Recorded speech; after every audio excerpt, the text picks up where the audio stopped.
പെഹൽഗാമിൽ ഭീകരരുടെ ആക്രമണത്തിൽ രക്തസാക്ഷികളായ നമ്മുടെ പ്രിയ സുഹൃത്തുക്കൾ, അതുപോലെ തന്നെ MGS നാരായണൻ, ചരിത്ര ഗവേഷകൻ, ഷാജി എൻ കരൂർ, സിനിമ പ്രവർത്തകൻ, അതുപോലെ മാർപ്പാപ്പ, അതോടൊപ്പം തന്നെ നമ്മിൽ നിന്നും വിട്ടുപോയ ഈ 5ഓളം പ്രവർത്തകർ, അല്ല സംസ്ഥാന തലത്തിൽ 36 പേരോളം നമ്മിൽ നിന്നും ഈ സുരക്ഷാ പദ്ധതി അംഗങ്ങളായവർ നമ്മെ വിട്ടു കഴിഞ്ഞിട്ടുണ്ട്. അതോടൊപ്പം തന്നെ ആകസ്മികമായും അപകടത്തിലും നമ്മിൽ നിന്നും വിട്ടുപിരിഞ്ഞു പോയ എല്ലാ ശിശുക്കളെയും വേണ്ടി ഒരു മിനിറ്റ് മൗനം അനുശോചനം ആചരിക്കണം.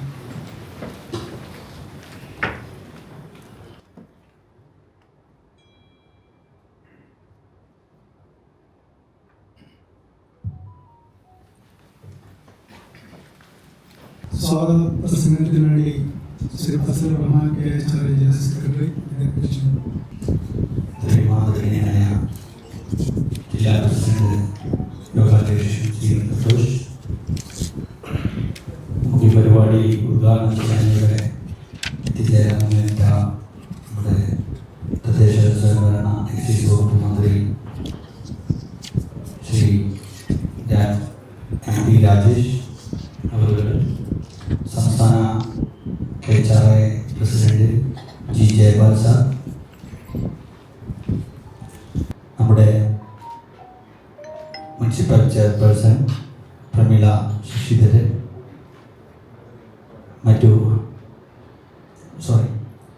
നമ്മുടെ മട്ടന്നൂർ ശങ്കരൻകുട്ടിമാരാർ, മറ്റു വിശിഷ്ട വ്യക്തിത്വങ്ങളെ, KHR കുടുംബാംഗങ്ങളെ, KHR സുരക്ഷാ അംഗങ്ങളെ, എല്ലാവർക്കും നമസ്കാരം. Kerala hotel and restaurant association സംസ്ഥാനം വിഭാവനം ചെയ്ത KHR സുരക്ഷാ പദ്ധതിയുടെ ധനസഹായ വേദിയാണ് ഇന്നിവിടെ നടക്കുന്നത്.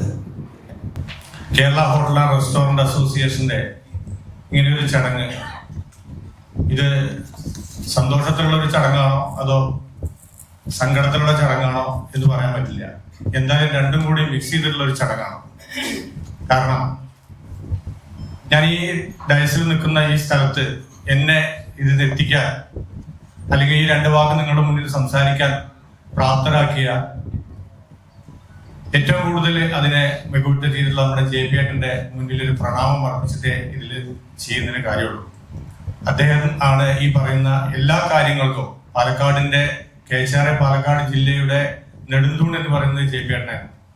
ആ JP ഏട്ടന്റെ വിയോഗത്തില് അദ്ദേഹത്തിന്റെ കുടുംബത്തിന് കൊടുക്കുന്ന ഒരു ധനസഹായം, അതേപോലെ തന്നെ കണ്ണൻകുട്ടിയേട്ടൻ, മറ്റു നമ്മുടെ ജില്ലയിൽ നിന്ന് മരണപ്പെട്ടിട്ടുള്ള അംഗങ്ങൾക്ക് ഉള്ള നമ്മുടെ അംഗങ്ങള് എല്ലാവർക്കും. അപ്പൊ അത് സങ്കടത്തിലാണോ എന്ന് ചോദിച്ചാൽ സങ്കടത്തിലാണ്, എന്നാൽ അതൊരാശ്വാസമാണ് ചെയ്യുന്നത്. എന്തായാലും സംഘടനയെ സംബന്ധിച്ചിടത്തോളം ഇത്രയും നല്ല രീതിയിലുള്ളൊരു പദ്ധതി, KHR സുരക്ഷാ പദ്ധതി എന്ന പദ്ധതി വിഭാവനം ചെയ്ത് അത് വളരെ ഫലവത്തായ രീതിയിൽ, നല്ല രീതിയിൽ, ഏകദേശം എനിക്ക് തോന്നുന്ന ഒരു 12 പേരോളം ഇപ്പൊ നിലവില് പൈസ കൊടുത്തു കഴിഞ്ഞു. ബാക്കിയുള്ള 5 പേർക്ക് ഇന്ന് കൊടുക്കുന്നു. ഇനി 2 ദിവസം കഴിഞ്ഞാൽ 3 പേരെ കാസർഗോഡ് ജില്ലയിൽ നടക്കുന്നു. ഏകദേശം 36 പേരോളാണ് ഇപ്പൊ മരണപ്പെട്ടിട്ടുള്ളത്. എല്ലാവർക്കും ആ പൈസ കൊടുക്കാനുള്ള സാഹചര്യം നമുക്ക് ഉണ്ടായിട്ടുണ്ട്. അപ്പൊ അത് കൊടുക്കാൻ നമുക്ക് സാധിക്കുന്നുണ്ട്. ഇതിൽ നമ്മൾ ചെയ്യേണ്ടതായിട്ടുള്ള ഒരു കാര്യം, നമ്മൾ കൃത്യമായിട്ടുള്ള കോൺട്രിബ്യൂഷൻ വളരെ കൃത്യമായിട്ട് അടയ്ക്കുക. അത് അടയ്ക്കുന്നതിന്റെ ഭാഗമായിട്ടാണ് നമ്മളെ സംബന്ധിച്ചിടത്തോളം ഇത് കൊടുക്കാൻ സംസ്ഥാന കമ്മിറ്റിക്ക് സാധിക്കുകയുള്ളൂ. അപ്പോ പദ്ധതി നല്ല വിജയകരമായി പോകുന്നുണ്ട്. ഇനിയും ഇതിൽ ചേരാൻ താല്പര്യമുള്ള ആൾക്കാരെ നമ്മൾ കൂട്ടിച്ചേർക്കുക. എത്രത്തോളം ആൾക്കാർക്ക് ചേരാൻ പറ്റുന്നോ അവരെല്ലാം ചേർത്തി അവർക്കൊക്കെ അത് ഉപകാരപ്പെടും. മരണം എന്നുള്ളത് എല്ലാ മനുഷ്യരുടെ ജീവിതത്തിൽ ഒരു പ്രാവശ്യമുള്ളതാണ്.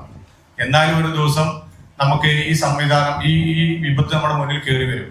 അപ്പോ അതുകൊണ്ട് അതിന്റെ പേരിൽ ഒരു വിഷമം ഉണ്ടാകാത്ത രീതിയിലെ കാര്യങ്ങൾ മുന്നോട്ട് പോകാൻ എല്ലാവരും ഇതിനു വേണ്ടി സഹായിക്കണമെന്ന് മാത്രമാണ് എനിക്ക് ഈ അവസരത്തിൽ പറയാനുള്ളത്. ഞാൻ കൂടുതൽ സംസാരിച്ച് നീങ്ങുന്നില്ല. എന്തായാലും ഈ പരിപാടിയിൽ പങ്കെടുത്ത എല്ലാവർക്കും എൻ്റെ അഭിവാദ്യങ്ങൾ അറിയിക്കുന്നു. അതോടൊപ്പം തന്നെ നമ്മുടെ ഈ പദ്ധതിയുമായി ബന്ധപ്പെട്ടിട്ടുള്ള ഒരു വിശദീകരണം അല്ലെങ്കിൽ ഇതിന്റെ കാര്യകാരണങ്ങൾ നമ്മളെ ഒന്ന് വിശദീകരിക്കുന്നതിന് നമ്മുടെ എത്രയും പ്രിയപ്പെട്ടുള്ള നമ്മുടെ എല്ലാവരുടെയും പ്രിയങ്കരനായ ശ്രീ ജയപാൽ സാറെ ഞാൻ ഈ വേദിയിലേക്ക് ക്ഷണിക്കുകയാണ്. ലോകത്തിന്റെ അധ്യക്ഷൻ ശ്രീ സന്തോഷ്, ബഹുമാനപ്പെട്ട പാലക്കാട് നഗരസഭയുടെ ആദരണീയ ചെയർപേഴ്സൺ ശ്രീമതി പ്രമീള ശശിധരൻ, നമ്മളുടെ എല്ലാം ഗുരുതുല്യനായ പത്മശ്രീ മട്ടന്നൂർ ശങ്കരക്കുട്ടി മാതാവ്, മറ്റ് വേദിയിലിരിക്കുന്ന സദസ്സിലിരിക്കുന്ന പ്രിയമുള്ളവർ, വളരെ സന്തോഷത്തോടുകൂടി തന്നെയാണ് ഞാൻ ഈ വേദിയിൽ നിൽക്കുന്നത്. സൂചിപ്പിച്ചു, സന്തോഷിക്കണോ ദുഃഖിക്കണോ എന്ന ഒരു സംശയത്തോടുകൂടിയാണ് അദ്ദേഹം പറഞ്ഞത്. തീർച്ചയായിട്ടും സന്തോഷിക്കേണ്ട സമയമാണ്. കാരണം ഏതൊരു നന്മയും അത് സന്തോഷത്തിനുള്ളതാണ്.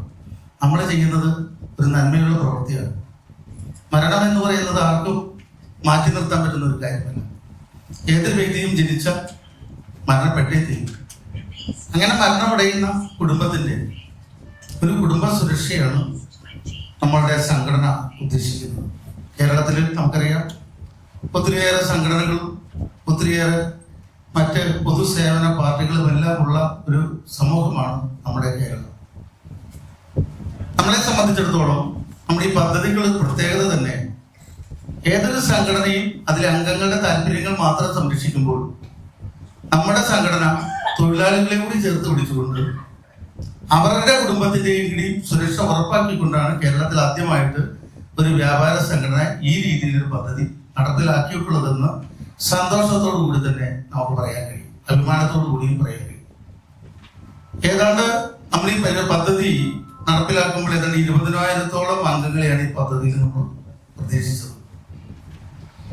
സാഹചര്യങ്ങളുടെ പ്രതികൂല കാലാവസ്ഥ മൂലമാകാം ഏതാണ്ട് 9,600-700 പേരാണ് ഈ പദ്ധതിയിൽ ഇതുവരെ അംഗമായിട്ടുള്ളത്. അതിനകത്ത് സൂചിപ്പിച്ച എന്താണെന്ന് വെച്ചാൽ ഓരോ വ്യക്തിയും 100 രൂപ വീതം ചാരിറ്റി ആയിട്ട് കൊടുത്തുകൊണ്ടാണ് ഈ 10 ലക്ഷം രൂപ കൊടുക്കുന്നത്.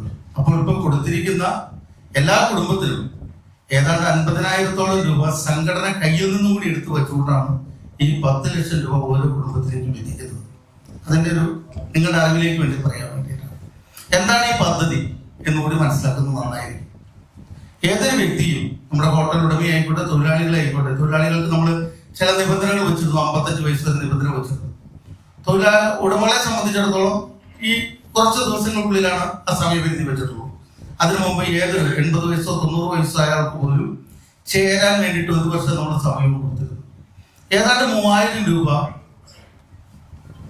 ഇതിന്റെ രജിസ്ട്രേഷൻ ഫീസായിട്ട് കൊടുത്തുകൊണ്ട് ഏതൊരു അംഗത്തിനെയും ഈ പദ്ധതിയിൽ ചേരാവുന്നതും ആ പദ്ധതിയിൽ അംഗമായിട്ടുള്ള വ്യക്തി, ആ പദ്ധതിയിൽ അംഗമായിട്ടുള്ള ഏതെങ്കിലും ഒരു വ്യക്തി മരണപ്പെടുമ്പോൾ ആ കുടുംബത്തിലേക്ക് 100 രൂപ വെച്ച് സഹായം കൊടുത്തുകൊണ്ട് 10 ലക്ഷം രൂപ ആ കുടുംബത്തിലേക്ക് എത്തിക്കുന്ന ഒരു ബൃഹത്തായ പദ്ധതിയാണ് KHRAയുടെ ഈ കുടുംബ സുരക്ഷാ പദ്ധതി. ഇത് ഇപ്പൊ ഏതാണ്ട് എനിക്ക് തോന്നുന്നു 36 പേരാണ് ഇപ്പൊ മരണപ്പെട്ടിട്ടുള്ളത്.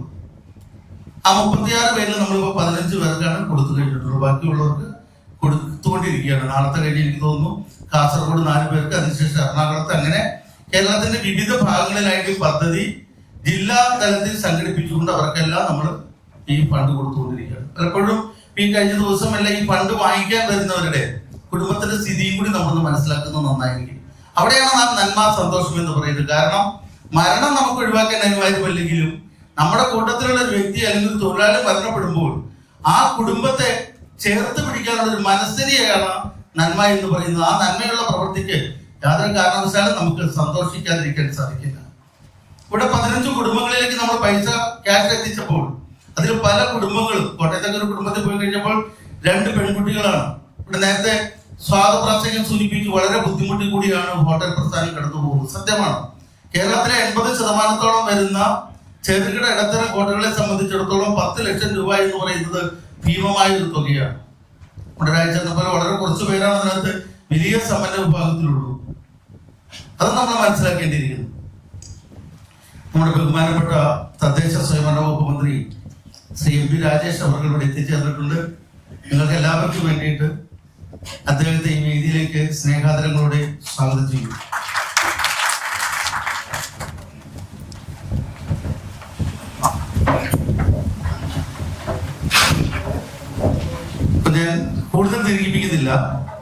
നമ്മുടെ സുരക്ഷാ പദ്ധതിയെ പറ്റി 2 വാക്കുകൾ ഒന്നുകൂടി പറഞ്ഞേക്കാം.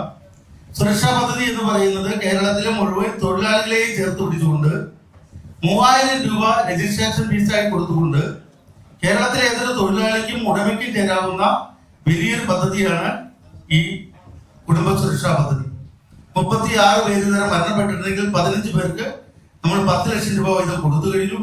ബാക്കിയുള്ളവർക്ക് ഈ അടുത്ത ദിവസങ്ങളിലായിട്ട് കൊടുത്തുകൊണ്ടിരിക്കുകയാണ്. ആ ഒരു പരിപാടിയുടെ ഉദ്ഘാടനമാണ് ഇന്നിവിടെ നടക്കുന്നത്.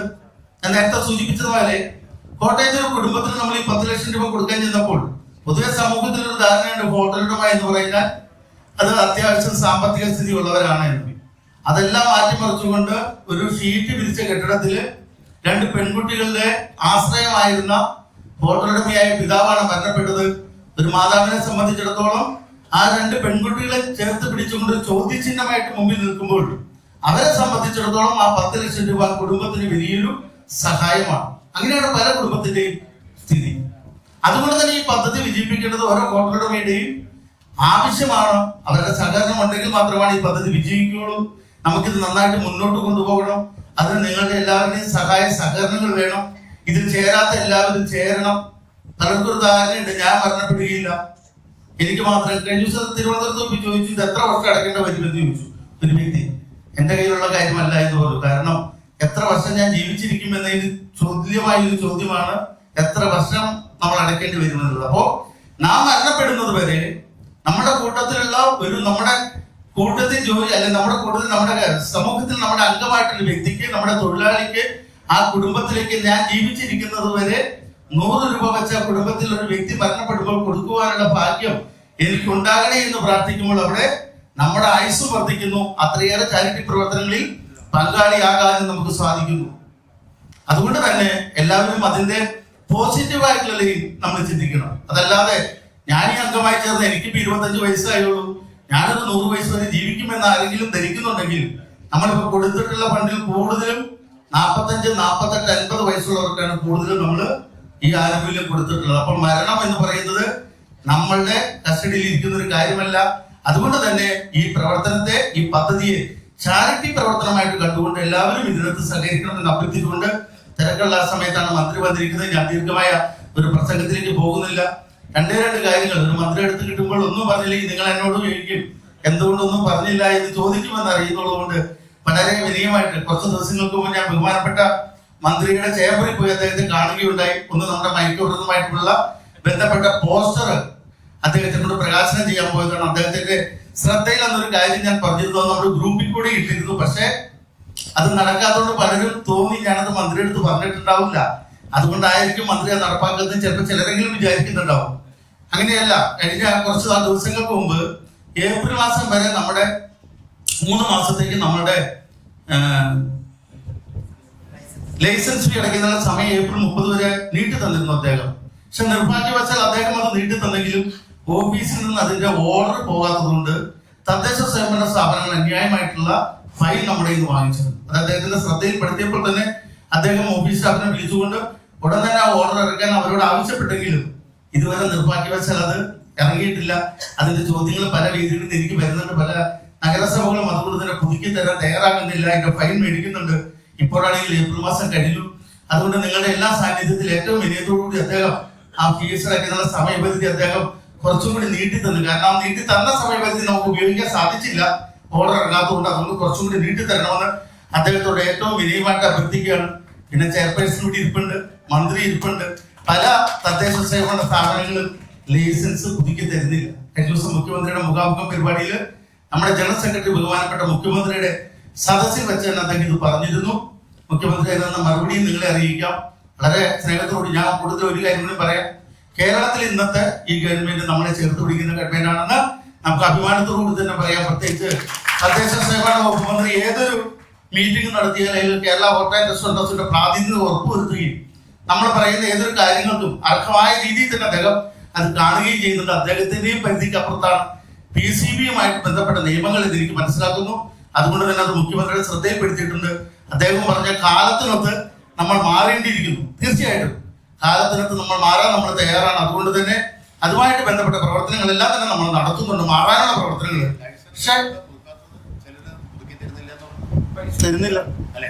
PCBയുടെ NOC ഇല്ല എന്ന് പറഞ്ഞാണ് പുതുക്കി തരാത്തത്. ബഹുമാനപ്പെട്ട മന്ത്രി കഴിഞ്ഞ വർഷം തന്നെ അതുമായിട്ട് ബന്ധപ്പെട്ട ഓർഡർ ഇറക്കിയെങ്കിൽ പോലും അദ്ദേഹം PCBയുടെ ലൈസൻസ്, ഞാൻ തുറന്നു പറയുകയാണ്, PCBയുടെ NOC ആവശ്യമില്ല എന്ന് LSD ഡിപ്പാർട്ട്മെന്റ് പറഞ്ഞെങ്കിൽ പോലും പല തദ്ദേശ സ്വയംഭരണ സ്ഥാപനങ്ങൾ അത് പുതുക്കി തരുന്നില്ല. അവിടെ ഇരിക്കുന്ന സെക്രട്ടറിമാരും പ്രത്യേകിച്ച് കൗൺസിലർമാരൊക്കെ അതിന് ഒരു അത്ര നല്ല രീതിയിലുള്ള ഒരു സഹകരണം അല്ല അതിന് കാണിച്ചത്. ഞാൻ പാലക്കാട് നഗരസഭയുടെ കാര്യം എല്ലാവരുടെ അടുത്ത് പറയുന്നത്. ഞാൻ പറയുന്നത് കേരളത്തിലെ മുഴുവൻ നഗരസഭ തദ്ദേശ സ്വയംഭരണ സ്ഥാപനങ്ങളെ മുൻനിർത്തിക്കൊണ്ടാണ് പറയുന്നത്. അപ്പൊ ആ രീതിയിലുള്ള നിഷേധാത്മക സമീപനം നഗരസഭകളുടെ അല്ലെങ്കിൽ പഞ്ചായത്തിന്റെ ഭാഗത്തുണ്ടായപ്പോൾ ബഹുമാനപ്പെട്ട മന്ത്രിയുടെ ശ്രദ്ധയിൽപ്പെടുത്തുകയും അദ്ദേഹം പറഞ്ഞു PCBയുടെ ഒരു NOC വേണമെന്ന് LSD ഡിപ്പാർട്ട്മെന്റ് ആവശ്യപ്പെട്ടിട്ടില്ല എന്ന് അദ്ദേഹം പറയുന്നത് അത് സത്യമാണ്. പക്ഷെ PCB എല്ലാ നഗരസഭയ്ക്കും ലെറ്റർ കൊടുത്തിട്ടുണ്ട്, അത് വാങ്ങിക്കണമെന്ന് പറയുമ്പോൾ അവിടെ നമ്മള് സത്യം പറഞ്ഞാൽ നമ്മൾ നിസ്സഹായരായിട്ട് നോക്കി നിൽക്കുകയാണ്. ഇത് മുഖ്യമന്ത്രിയുടെ ശ്രദ്ധയിൽപ്പെടുത്തിയപ്പോൾ അദ്ദേഹവും പറഞ്ഞത് ചെറുകിട ഇടത്തരം ഹോട്ടലുകളുടെ കാര്യത്തിൽ എന്തായാലും അത് പരിഗണിക്കാം. കാരണം അവർക്ക് സ്വന്തമായിട്ട് ഒരു ഉറവിട മാലിന്യ സംസ്കരണ സംവിധാനം ചെയ്യാൻ പറ്റാത്ത സ്ഥാപനങ്ങളുടെ കാര്യത്തിൽ അത് പരിഹരിക്കാം എന്നും അല്ലെങ്കിൽ പരിഗണിക്കാം എന്നുകൂടി മുഖ്യമന്ത്രി നമുക്ക് ഉറപ്പ് തന്നിട്ടുണ്ട്. തീർച്ചയായിട്ടും ഈ ഗവൺമെന്റിന്റെ ഭാഗത്ത് നമുക്ക് അനുകൂലമായിട്ടുള്ള നിലപാടുകൾ ഉണ്ടാകുന്ന ഒരു പ്രതീക്ഷയാണ് നമുക്കുള്ളത്. അദ്ദേഹത്തിന്റെ ശ്രദ്ധയിൽ ഒരിക്കൽ കൂടി പറയുന്നു, ചെറുകിട ഇടത്തരം ഹോട്ടലുകൾക്ക് ലൈസൻസ് പുതുക്കി തരുന്നതിന് ആവശ്യമായ നടപടിക്രമങ്ങൾ. തീർച്ചയായിട്ടും ഒരു കാര്യം ഞാൻ പറയാം, മാലിന്യ നിർമ്മാർജ്ജനത്തെ സംബന്ധിച്ചിടത്തോളം സമൂഹം നേരിടുന്ന ഏറ്റവും വലിയ വിപത്ത് തന്നെയാണ്. അതിനകത്ത് കേരള ഹോട്ടൽ റെസ്റ്റോറന്റ് അസോസിയേഷൻ സംസ്ഥാന സർക്കാരിന്റെയും ഇവിടുത്തെ തദ്ദേശ സ്വയംഭരണ സ്ഥാപനങ്ങളുടെ ഒപ്പം നിന്നുകൊണ്ട് കഴിയുന്നത്ര എല്ലാ പ്രവർത്തനങ്ങളിലും ഗവൺമെന്റിന്റെ ഭാഗത്ത് ഞങ്ങളും കൂടി ഉണ്ടാകുമെന്ന് ഉറപ്പു തരുന്നു. ഒപ്പം തന്നെ ശുചിത്വ മിഷനുമായിട്ട് ചേർന്നുകൊണ്ട് ഒരു പദ്ധതിക്ക് അതിന്റെ പ്രാരംഭ നടപടികൾ തുടങ്ങിക്കഴിഞ്ഞു. പെരുമ്പാവൂർ നമ്മൾ തുടങ്ങിക്കഴിഞ്ഞു. ശുചിത്വ മിഷൻ പറയുന്ന എനിക്കൊരു സജഷൻ കൂടി ബഹുമാനപ്പെട്ട മന്ത്രിയോട് പറഞ്ഞില്ല, ഇതിനൊരു പരിഹാരം കാണണമെങ്കിൽ പ്രാദേശിക തലത്തില് തദ്ദേശ സ്വയംഭരണ സ്ഥാപനങ്ങളുടെ പ്രതിനിധികളും ഹോട്ടൽ അസോസിയേഷന്റെ പ്രതിനിധികളും LSD അതല്ലെങ്കിൽ ശുചിത്വ മിഷന്റെ പ്രതിനിധികളും ഉൾപ്പെടുത്തുന്ന പ്രാദേശിക സമിതി രൂപീകരിച്ചുകൊണ്ട് ഓരോ ഹോട്ടലിലും പോയി അവിടെ പോയി എന്താണ് ആ ഹോട്ടലിൽ ചെയ്യാൻ പറ്റുന്ന സംവിധാനം. കാരണം ഒരാളുടെ ഉപജീവനം നശിപ്പിക്കരുത്, പക്ഷെ കാര്യങ്ങൾ നടക്കുകയും വേണം. അപ്പൊ ആ സ്ഥാപനത്തിൽ പോയി അവിടെ ഏത് രീതിയിലുള്ള ഇപ്പോഴത്തെ പല സംവിധാനങ്ങളും കുറ്റമറ്റതല്ല. അപ്പൊ ശുചിത്വ മിഷന്റെ ശക്തമായ നേതൃത്വത്തില് ഓരോ ഹോട്ടലിനും അനുയോജ്യമായ ഉറവിട മാലിന്യ സംസ്കരണ സംവിധാനങ്ങൾ കൊണ്ടുവന്നാൽ തീർച്ചയായിട്ടും അതുമായിട്ട് സഹകരിക്കാനും കേരള ഹോട്ടൽ റെസ്റ്റോറന്റ് അസോസിയേഷനും കേരളത്തിലെ മുഴുവൻ ഹോട്ടൽ ഉടമകളും തയ്യാറാണെന്ന് കൂടി അങ്ങേ അറിയിച്ചുകൊണ്ട് ഞങ്ങളുടെ ഈ പരിപാടിക്ക് വന്ന് അങ്ങേക്ക് ഒരിക്കൽ കൂടി നന്ദി പ്രകാശിപ്പിച്ചുകൊണ്ട് എന്റെ വാക്കുകൾ നിർത്തുന്നു. നന്ദി, നമസ്കാരം. അടുത്തതായി നമ്മുടെ ഈ സുരക്ഷാ പദ്ധതിയുടെ ധനസഹായ ഈ ചടങ്ങിന്റെ ഔപചാരികമായ ഉദ്ഘാടനം നടത്തുന്നതിന് വേണ്ടി നമ്മുടെ ബഹുമാനപ്പെട്ട തദ്ദേശ സ്വയംഭരണ വകുപ്പ് എക്സൈസ് വകുപ്പ് മന്ത്രി ശ്രീ MP രാജേഷ് അവരുടെ സ്നേഹാദരത്തോടുകൂടി ക്ഷണിച്ചു.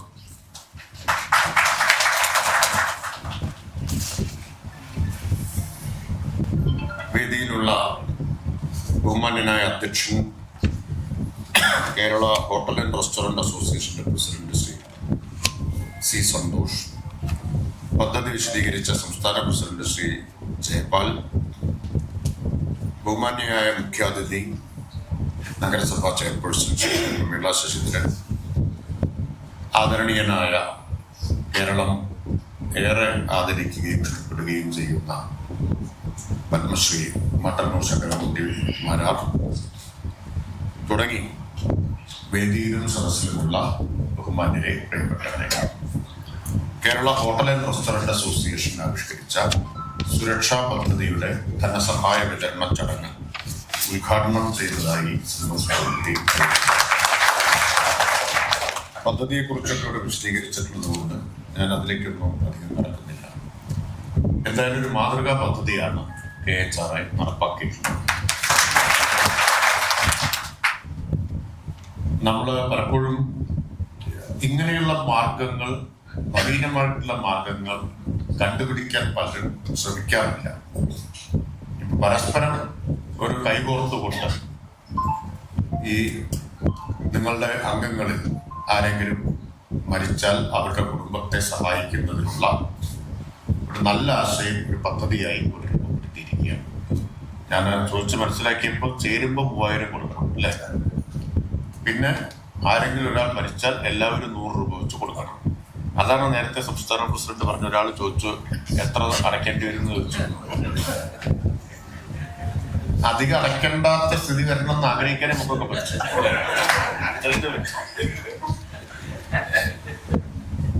പക്ഷെ ഈ പറഞ്ഞതുപോലെ നമുക്ക് ആർക്കും വിചാരിക്കാൻ പറ്റില്ല ഈ ബാക്കി എല്ലാവരും മരിക്കും, ഞാൻ മരിക്കില്ല എന്നാർക്കും വിചാരിക്കാൻ പറ്റില്ല. പക്ഷെ അങ്ങനെ വിചാരിക്കുന്നവരുണ്ട് നാട്ടില്.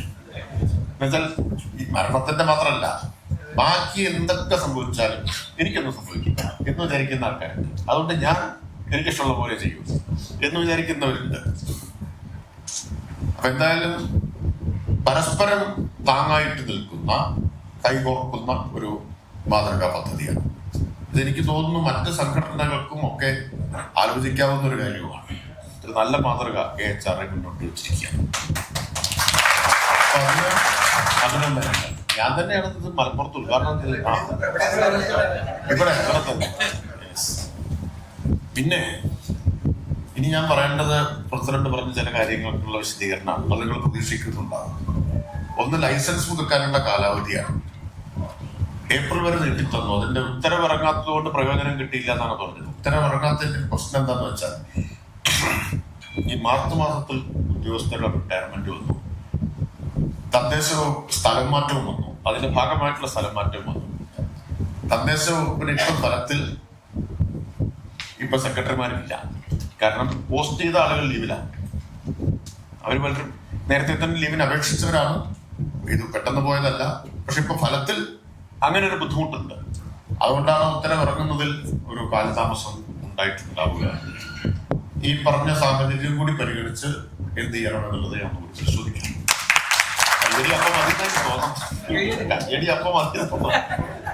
നോക്കാം. നിങ്ങൾ പറഞ്ഞ ഒരു പ്രശ്നം എത്രത്തോളം ഗൗരവമാണ് എന്ന് നോക്കാം. പക്ഷെ ഒരു കാര്യമുണ്ട്, കഴിഞ്ഞ തവണ ഇങ്ങനെ ആവശ്യപ്പെട്ട് ഈ പാലക്കാട്ടുകാരുടെ സമ്മർദ്ദത്തിന് ഇവിടത്തുകാരനായിട്ടുള്ള ഞാൻ വഴങ്ങി. അതിന്റെ ഫലമായിട്ട് സെപ്റ്റംബർ 30 വരെ നീട്ടി തന്നു അല്ലേ? കുറച്ച് അന്യായമായി പോയി. പിന്നീട് ഞാൻ തന്നെ സ്വയം വിമർശനം നടത്തിയൊരു കാര്യമാണ്. അത്രയും നീട്ടി കൊടുക്കാൻ പാടില്ലായിരുന്നു. ചെയർപേഴ്സൺ ഇവരൊക്കെ നമുക്ക് ലോഹിയുള്ള ആൾക്കാരായതുകൊണ്ട് ഇടയ്ക്കിടയ്ക്ക് വന്ന് പറയും. അപ്പോ ഈ നീട്ടുന്നതിൽ അങ്ങനെ ഒരു പ്രശ്നമുണ്ട്. നീട്ടിയ പിന്നെ നീട്ടിക്കൊണ്ടേയിരിക്കേണ്ടി വരും. അത് നടക്കില്ല. അത് ഞാനുള്ളത് എന്റെ രീതി നിങ്ങൾക്ക് അറിയാൻ ഉള്ളതുപോലെ പറയും. പറ്റുന്ന കാര്യം ചെയ്യും, പറ്റില്ലാത്ത കാര്യം പറ്റില്ല എന്ന് പറയും. കുറച്ച് നിർത്തിയപ്പോൾ ചിലപ്പോൾ അത് കേൾക്കുമ്പോൾ ഉണ്ടാവുന്നത് വരാം. പക്ഷെ അത് സാരമില്ല. അനന്തമായിട്ട് നീട്ടാൻ പറ്റില്ല. കഴിഞ്ഞ തവണത്തെ പോലെ നീട്ടാൻ കഴിയേയില്ല, അത് ഉറപ്പ്. പക്ഷെ ഇപ്പോഴത്തെ സാഹചര്യം ഇപ്പൊ പ്രസിഡന്റ് പറഞ്ഞപ്പോഴാണ് അതിനൊരു ഗൗരവം ബോധ്യം ഒന്നുകൂടി പരിശോധിക്കാം. അത് തീർച്ചയായിട്ടും പരിശോധിക്കാം. ഈ ഉത്തരവിറങ്ങാത്തത് കൊണ്ട് നിങ്ങൾക്ക് അതിന്റെ പ്രയോജനം കിട്ടിയിട്ടില്ലെങ്കിൽ പിന്നെ ഏപ്രിൽ 30 വരെ നീട്ടിക്കൊണ്ട് പ്രയോജനം ഉണ്ടാവില്ലല്ലോ. അത് നോക്കട്ടെ എത്രത്തോളം അത് ഗൗരവമുള്ളതാണെന്ന് ഞാൻ നോക്കാം. ഈ പറഞ്ഞൊരു പ്രശ്നമുണ്ട്. ഉദ്യോഗസ്ഥരൊക്കെ ഒന്ന് തിരിച്ചു വരണം, ചുമതല എടുക്കണം. മന്ത്രിയല്ലല്ലോ ഉത്തരവിറക്കുക. ഉത്തരവിറക്കാൻ നിർദ്ദേശിക്കുകയാണ് ചെയ്യുന്നത്. മനസ്സിലായി? അത് വകുപ്പിന്റെ തലപ്പത്തിലുള്ള ഉദ്യോഗസ്ഥരാണ് ഇറക്കേണ്ടത്. അവർ ലീവിലൊക്കെ പോകുമ്പോണ്ടാവുന്ന പ്രശ്നമാണ്. ഫയൽ വലുത് ഇപ്പോ മൂവിയാത്തൊരു പ്രശ്നം വരും. ഈ മാർച്ചിൽ കുറെ പേര് റിട്ടയർ ചെയ്ത് പോയി.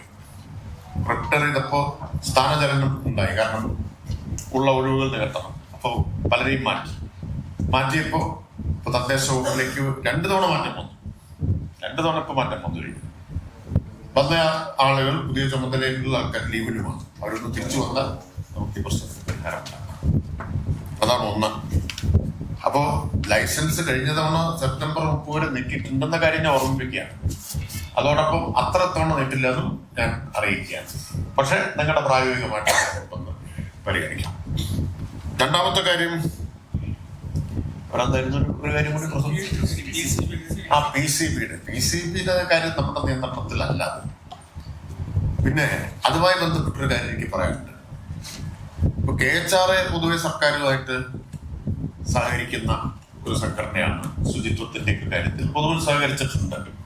സംഘടനയുടെ സ്റ്റേറ്റ് നേതൃത്വം, എല്ലാ നേതൃത്വമൊക്കെ സഹകരിച്ചിട്ടുണ്ട്. താഴെ വരെ പോയ അത്രയും സഹകരണം ഉണ്ടോ എന്നുള്ളത് വേറെ വിഷയമാണ്. അത് പൊതുവെ കാണുന്ന ഒരു പ്രത്യേകതയാണ്. അതിപ്പോ സംഘടന മാത്രമല്ല. ഈ മാലിന്യ സംസ്കരണത്തിന്റെ കാര്യത്തിൽ ബഹുമാനപ്പെട്ട മുഖ്യമന്ത്രി 2 സർവകക്ഷി യോഗം വിളിച്ചു.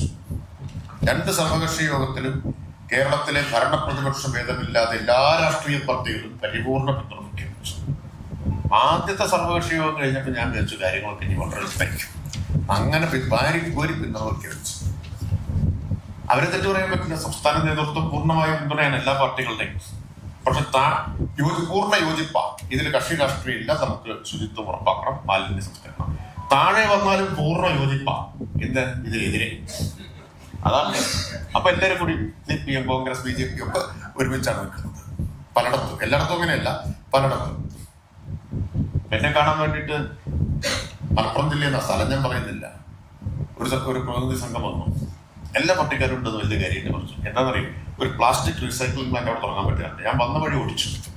ഞാൻ പറഞ്ഞു, നിങ്ങൾ എല്ലാവരും കൂടി വന്നാലും അത് അംഗീകരിക്കാൻ പറ്റുന്നതല്ല. റീസൈക്ലിംഗ് പ്ലാന്റ് അത് പറ്റില്ല എന്ന് പറഞ്ഞു. MCF ആരംഭിക്കാൻ സമ്മതിക്കില്ല. അങ്ങനെ ഒരു മുഷുക്കിന് നമുക്ക് ഇതൊന്നും കൊടുക്കാൻ പറ്റും. എന്തുകൊണ്ട് സർക്കാരിന് വല്ല പ്രാന്തമായിട്ടാണ് ഇത് ഇത്രയും സമ്മർദ്ദം ചെലുത്തിക്കൊണ്ടിരിക്കുന്നത്? അങ്ങനെയാണ്. ഞാൻ എന്ത് കാര്യമുണ്ട് ഇങ്ങനെ സമ്മർദ്ദം ചെലുത്തേണ്ട കാര്യം എന്താ? എന്തുകൊണ്ടാണെന്നുള്ളത് നിങ്ങൾ മനസ്സിലാക്കണം. കേരളത്തിൽ ഇപ്പോ ജലജന്യ രോഗങ്ങൾ വർദ്ധിക്കുകയാണ്. കോളറ റിപ്പോർട്ട് ചെയ്തു. മഞ്ഞപ്പിത്തം വ്യാപകമായിട്ട് വരുന്നുണ്ട്. പലതരത്തിലുള്ള ജലജന്യ രോഗങ്ങൾ വരുന്നു. എന്താണ് അടിസ്ഥാനപരമായിട്ടുള്ള കാരണം? മാലിന്യം. തെരുവുനായ മാലിന്യ പ്രശ്നമാണ്. ഓരോരുത്തർക്കും ഒറ്റയ്ക്കൊറ്റയ്ക്ക് ചെറിയ ചില അസൗകര്യം ഉണ്ടാവുന്ന കണക്കിലെടുത്തിട്ട് ഈ പൊതുവായ പ്രശ്നം നമുക്ക് കാണാതിരിക്കാൻ പറ്റും. തെരുവുനായ കടിച്ച എല്ലാവരും കൂടി നമ്മുടെ നേരെയാണ് കുറച്ച് ചാടുക, അല്ലേ? ചെയർപേഴ്സൺ, തദ്ദേശ സ്ഥാപനം, സർക്കാർ. കോടിക്കണക്കിന് ഉറുപ്പില്ലേ തദ്ദേശ സ്ഥാപനങ്ങൾ നഷ്ടപരിഹാരം കൊടുക്കേണ്ടി വന്നത്, അല്ലേ? ശ്രീ ജഗൻ കമ്മിറ്റി വെച്ചിട്ടുണ്ട് ഹൈക്കോടതി. കമ്മിറ്റി നഷ്ടപരിഹാരം ചെയ്യാൻ വിധിക്കുകയാണ്. 25 ലക്ഷം, 1 കോടി ഒക്കെ പഞ്ചായത്തിന് നഷ്ടപരിഹാരം വിധിച്ചാൽ കൊടുക്കാൻ പറ്റുന്നതാണ്. കൊടുക്കാതിരിക്കാൻ പറ്റൂ. എന്താണ് അടിസ്ഥാനപരമായിട്ടുള്ള കാര്യം? ആദ്യം തെരുവിൽ വെച്ചറിയുന്നതാണ്. അതാണ് ഈ തെരുവ് നായശല്യം രൂക്ഷമാവുന്നതിന്റെ ഒരു കാരണം. അത് മാത്രമാണുള്ള അഭിപ്രായം എനിക്കില്ല. കേന്ദ്രത്തിന്റെ ABC റൂൾസ് ഒരു പ്രശ്നമാണ്. ABC റൂൾസ് പ്രകാരം ആകെ ചെയ്യാൻ പറ്റുന്ന കാര്യം എന്താ? ആകെ ചെയ്യാൻ പറ്റുന്ന കാര്യം തെരുവ് നായ. കേരളത്തിലെ ലക്ഷക്കണക്കിന് തെരുവ് നായ്ക്കളാണ്. കണക്കൊക്കെ ഉണ്ട്. ആ കണക്ക് ശരിയാന്ന് ഞാൻ വിചാരിക്കുന്നില്ല. അതിന്റെ 4 ഇരട്ടിക്കാണ് യഥാർത്ഥത്തിൽ. അപ്പൊ ലക്ഷക്കണക്കിന് തെരുവ് നായ്ക്കളാണ്. പട്ടിയുടെ കാര്യം അറിയാലോ.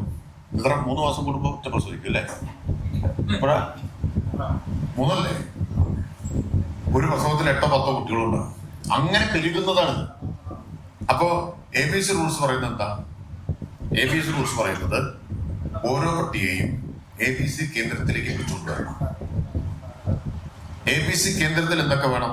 ABC കേന്ദ്രത്തിൽ എയർ കണ്ടീഷൻ ചെയ്ത ഓപ്പറേഷൻ തിയേറ്റർ വേണം, റെഫ്രിജറേറ്റർ വേണം, പിന്നെ ഇതെന്താണ് 7 വർഷം എക്സ്പീരിയൻസ് ഉള്ള ഡോക്ടറെ സർജറി ചെയ്യാം. ഇങ്ങനെ ഒരുപാട് വ്യവസ്ഥകളാണ്. എന്നിട്ട് പട്ടിയെ പിടിച്ചുകൊണ്ടുവന്ന് ഈ കേന്ദ്രത്തിൽ സർജറി നടത്തി ഒരാഴ്ച ശുശ്രൂഷിച്ച് മുറിവുണങ്ങിയ ശേഷം അവിടെ തുറന്നുവിടാൻ പാടില്ല. പട്ടി എടുത്തിട്ട് കൊണ്ടുപോയി എവിടുന്നാണോ പിടിച്ചത് അവിടെ തുറന്നു. അപ്പൊ ഓരോ പട്ടിയും പിടിച്ച സ്ഥലം എവിടെയെന്ന് രജിസ്റ്ററിൽ എഴുതി സൂക്ഷിക്കണം. നല്ല എവിടെ തിരിച്ചുവിടാൻ പറ്റും. ഓർമ്മയിൽ നിൽക്കില്ലല്ലോ. നമുക്ക് പട്ടി കണ്ട തിരിച്ചറിയാൻ പറ്റും. ഇതിന്റെ പട്ടി തിരിച്ചറിയാൻ പറ്റും. തെരുവ് നായ്ക്കളെയൊക്കെ അങ്ങനെ തിരിച്ചറിയണം, എന്നാലേ പറ്റൂ. അതാത് സ്ഥലത്തല്ല വിട്ടതെങ്കിൽ കേസാ. മനസ്സിലായോ? ലക്ഷക്കണക്കിന് പട്ടി ഒരാഴ്ച താമസിപ്പിക്കണം എന്നാണ് സർജറിക്ക് ശേഷം. എത്ര പ്രായോഗികമാണ്? അത് വേറൊരു വിഷയം. പിന്നെ തെരുവ് നായ്ക്കൾ അക്രമസാക്ഷ്യമാകുന്നതിന്റെ കാരണം മാലിന്യം തന്നെയാണ്. അത് തെളിയിക്കപ്പെട്ടിട്ടുള്ള കാര്യമാണ്. പഠന വിധേയമാക്കിയിട്ടുള്ള കാര്യമാണ്. പ്രത്യേകിച്ച് ഈ ഇറച്ചി മാലിന്യം മറ്റുമൊക്കെ കഴിക്കുന്ന തെരുവ് നായ്ക്കൾ കൂടുതൽ അക്രമാസക്തരാണ് എന്നാണ് കണ്ടെത്തിയിട്ടുള്ളത്.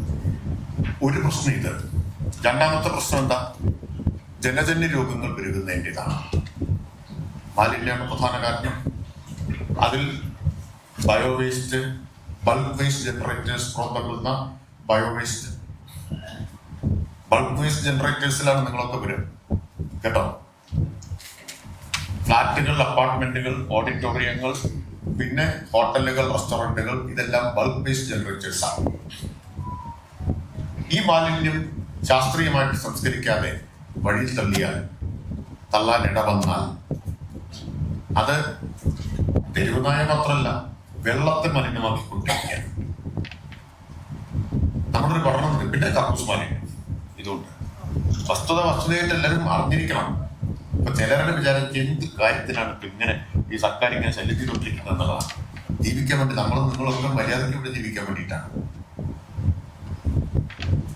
ഈ ഒരു പഠനം നടത്തി കേരളത്തിലെ ഈ വെള്ളത്തിന്റെ ക്വാളിറ്റി സംബന്ധിച്ച് പഠനം നടത്തിയപ്പോൾ 82% പൊതുജലാശയത്തിലും കോളിഫോം ബാക്ടീരിയ അപകടകരമായിട്ട് വരുന്നത്. കോളിഫോം ബാക്ടീരിയ ഉണ്ടാകുന്ന എവിടുന്നാലും മനുഷ്യ വിസർജ്യത്തിൽ നിന്നാണ്. അതിന് മാത്രമേ ഉണ്ടാവൂ. അപ്പൊ നിങ്ങളൊക്കെ വിചാരിക്കും വീട്ടുകിണറിൽ കുഴപ്പമില്ലല്ലോ. 78% വീട്ടുകിണറിലും. എന്താ കാരണം എന്നറിയാം? ശാസ്ത്രീയമായിട്ടുള്ള മാനദണ്ഡം ഈ സെപ്റ്റിക് ടാങ്ക് 3 കൊല്ലം കൂടുമ്പോൾ ഒഴിക്കണം. 3 കൊല്ലം കൂടുമ്പോൾ പൂർണ്ണമായിട്ടും ഒഴിക്കണം. ഇവിടെ 30 കൊല്ലമായിട്ട് നമ്മൾ ചെയ്യാറില്ല. ബ്ലോക്ക് ആവുമ്പോൾ മാത്രമേ വിളിക്കൂ. ഇല്ലേ? ബ്ലോക്ക് ആവുമ്പോൾ മാത്രമേ വിളിക്കൂ. 3 കൊല്ലം കൂടുമ്പോൾ ഒഴിക്കണമെങ്കിൽ ഇത് കൊണ്ടുപോയിട്ട് അവിടെ സംസ്കരിക്കാൻ സംവിധാനമുണ്ടോ? ഇല്ല. ബ്ലോക്ക് ആവുമ്പോൾ തന്നെ ഇത് കൊണ്ടുപോയിട്ട് എന്താ ചെയ്യുന്നത്? തോട്ടില്, റോട്ടില്, ആളൊഴിഞ്ഞ സ്ഥലത്ത്, പാടത്ത്, പിന്നെ കായലില്, പുഴയിൽ തള്ളണം. അല്ലേ? ഇതല്ലേ ചെയ്യുന്നത്? നിങ്ങൾക്ക് ആർക്കെങ്കിലും അറിയാത്ത കാര്യമാണോ? ആലപ്പുഴ ജില്ലയിലേക്കുള്ള പ്രശ്നം എന്താ? എറണാകുളം, ആലപ്പുഴ, കൊച്ചിയിൽ നിന്ന് കണക്കെടുത്തു. ദിവസം 250 ട്രക്ക് പോകുന്നുണ്ട്. അതിന്റെ 10-1 സംസ്കരിക്കാൻ സംവിധാനമില്ല. ഇത് കൂടി എവിടേക്കാൻ പോകണം? കായലിലേക്കാണ്. ആ കായലിലെ മീനാണ് രുചിയോടുകൂടി നമ്മൾ കഴിച്ചുകൊണ്ടിരിക്കുന്നത്. തിരിച്ചിങ്ങോട്ട് തന്നെ വരും. അതാണ് കാണേണ്ടത്. വേറെ എവിടെയും പോകുന്നില്ല. അപ്പോ 3 കൊല്ലം കൂടുമ്പോൾ ഒഴിച്ചു കളഞ്ഞില്ലെങ്കിൽ ഇത് വീട്ടുകിണറിൽ എത്തും. അതാണ് വീട്ടുകിണറുകളിൽ ഈ 78% കണ്ടാമിനേറ്റഡ് ആവാനുള്ള കാരണം. അതാണ് ജലജന്യ രോഗങ്ങൾ കൂടുന്നതിന്റെ ഒരു കാരണം. പിന്നെ ഈ പറഞ്ഞ പോലെ തോട്ടിലും കുളത്തിലും ഒക്കെ ഇത് കൊണ്ടുപോയി തള്ളുന്നതിന്റെ ഭാഗമായിട്ടാണ്. അപ്പൊ ഇത് സംസ്കരിക്കാൻ സംവിധാനം വേണ്ടേ? ആധുനിക സംവിധാനം വേണ്ടേ? ആ സംവിധാനം ഉണ്ടാക്കാനാണ് കക്കൂസ് മാലിന്യ സംസ്കരണ പ്ലാന്റ് സർക്കാർ ഉണ്ടാക്കുന്നത്. അതുകൊണ്ടാണ് ബയോ മാലിന്യം സംസ്കരിക്കാനുള്ള പ്ലാന്റുകൾ ഉണ്ടാക്കിക്കൊണ്ടിരിക്കുന്നത്. അല്ലാണ്ട് സർക്കാരിന് എന്താ വല്ല ഇതുണ്ടെന്ന്? അതിനൊക്കെ എളുപ്പമല്ലേ റോഡ് ഉണ്ടാക്കിയാൽ ഇത്രയും കാശ് മുടക്കി ആൾക്കാരെയൊക്കെ കയ്യിൽ കിട്ടും. ഇത് നാളെ ഇവിടെ ജീവിക്കട്ടെ നാട്ടില് മനുഷ്യന്. അതിനു വേണ്ടിയിട്ടാണ് ലോകത്തെ എല്ലാ പരിഷ്കൃത സമൂഹത്തിലും ആധുനിക സമൂഹത്തിലും ഇതിനുള്ള പ്ലാന്റുകൾ ഉണ്ട്. കക്കൂസ് മാലിന്യം ഈ കാര്യം മാത്രം നിർത്തിയാൽ മതി. സംസ്കരിക്കണ്ടേ? അതിവിടെ പറ്റില്ല എന്നാണ്. ഏത് കാര്യം വന്നാലും എതിർക്കുക. ആ എതിർപ്പിന്റെ മുമ്പിൽ സർക്കാർ മുട്ടുമടക്കിയിരുന്നെങ്കിൽ ഇപ്പൊ കണ്ട മാറ്റമൊന്നും വരില്ലായിരുന്നു. ശരിയാണ്, എതിർക്കും കുറച്ച് നേരിടേണ്ടി വരും. കുറച്ച് മുഷിച്ചിലുണ്ടാവും. ആ മുഷിച്ചില് കണക്കാക്കണ്ട എന്ന് തീരുമാനിച്ച് പോയതുകൊണ്ടാണ് ഇത്രയും മാറ്റം. ബ്രഹ്മപുരം ഒരു ഉദാഹരണമാണ്. തീപിടുത്തുണ്ടായിട്ട് 12 ദിവസം നിന്ന് കത്തി. 12ാമത്തെ ദിവസം തീ അണച്ചിട്ട് കലക്ടറേറ്റ് മീറ്റിംഗ് കൂടി. ജനപ്രതിനിധികൾ എല്ലാവരും ഉണ്ട്, കച്ചവടക്കാരുടെ പ്രതിനിധികളുണ്ട്, റെസിഡൻസ് അസോസിയേഷൻ ഫ്ലാറ്റ്. ഞാനൊരു അടിയന്തര കർമ്മ പരിപാടി വെച്ചു കൊച്ചിയിൽ. ഈ മാലിന്യ സംസ്കരണത്തിന് 1 മാസം കൊണ്ട് അടിയന്തരമായി ചെയ്യേണ്ടത് വെച്ചതേ ഓർമ്മയുള്ളൂ. ഒരു ചാട്ടാണ് എന്റെ നേരെ. മിനിസ്റ്റർ കൊച്ചിയാണ്, മിനിസ്റ്റർക്ക് അറിയാൻ പാടില്ലാത്തത്. മിനിസ്റ്റർ പാലക്കാടൊന്നുമല്ല, ഇവിടെ നടക്കാൻ പോകുന്നില്ല.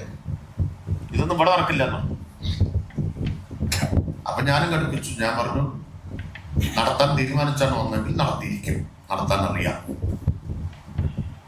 കുറച്ച് വാഗ്വാദം ഉണ്ടായി. പക്ഷെ സർക്കാർ ഉറച്ചു നിന്നു, അത് നടത്തി.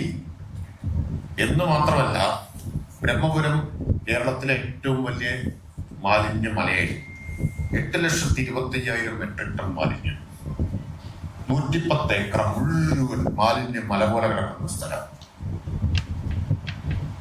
2 കൊല്ലം കൊണ്ട് 75% പേര് പോയി ക്രിക്കറ്റ് കളിച്ച പടങ്ങൾ കണ്ടിട്ടുണ്ടാവും. പൂങ്കാവനമാക്കുന്ന അസംബ്ലി പ്രസംഗിച്ചു. ഇപ്പൊ പൂ വന്നോളെ, പൂന്തോട്ടം ഉണ്ടായി കഴിഞ്ഞു. വലിയ മലപ്പുഴ ഗാർഡൻ പോലെയായി എന്നല്ല, പക്ഷെ പൂ വിരിഞ്ഞു. ഈ പരിസരത്ത് മുക്കുവത്താതെ എല്ലാം പറ്റിയിട്ടില്ല. ആ മാറ്റം ഉണ്ടായപ്പോൾ ഈ എതിർപ്പിനൊക്കെ നേരിട്ടിട്ടാണ്. കൊച്ചിയില് ഒറ്റ MCF ഉണ്ടായിരുന്നു. ഇവിടെ സ്ഥലമില്ല, നടക്കുന്ന കാര്യമില്ല എന്ന് പറഞ്ഞു. ഇന്ന് 91 കണ്ടെയ്നർ MCF ഉണ്ട്. ഈ ജൈവമാലിന്യം സംസ്കരിക്കാൻ സമ്മതിക്കില്ല. ഇത് കൊച്ചി നഗരമാണ്, ഒരു ഇഞ്ച് സ്ഥലം കിട്ടില്ലാത്ത. കൊച്ചി നഗരത്തിൽ 6 തുമ്പൂർ കുഴികൾ കൊണ്ട് എടപ്പള്ളി പാലത്തിന്റെ ചോട്ടില്, പൊന്നുരുന്നി പാലത്തിന്റെ ചോട്ടില് 6 എണ്ണം കൊണ്ട് എതിർപ്പിനെ നേരിട്ടിട്ടാണ് തീർന്നത്. ഇപ്പോഴും എതിർത്തവരൊക്കെ പറഞ്ഞല്ല ഗംഭീരട്ടോ എന്നാണ് ഇപ്പൊ പറയുന്നത്. എതിർപ്പ് മാറി, അത്രയേ ഉള്ളൂ. എതിർപ്പ് പല കാരണം കൊണ്ടാണ്. ഒന്ന്, അറിയാത്തോണ്ട് എതിർക്കുന്നവരുണ്ട്, കാര്യം മനസ്സിലാക്കാതെ എതിർക്കുക. പിന്നെ അപ്പുണ്ടാവുന്ന ചില അസൗകര്യം മാത്രം നോക്കിയിട്ട് എതിർക്കുക. ഇതൊരു അത്യാവശ്യമാണെന്ന് മനസ്സിലാക്കാതെ ഇപ്പൊ ഒരു അത്യാവശ്യം വരും, ഒരു അസൗകര്യം വരും, 50 റുപ്യ അവസാനിക്ക് കൊടുക്കണം, അത് വയ്യ, ആ പിശുക്ക്, ഇതൊക്കെ കാരണം മാത്രം എതിർക്കുന്നവരാണ്.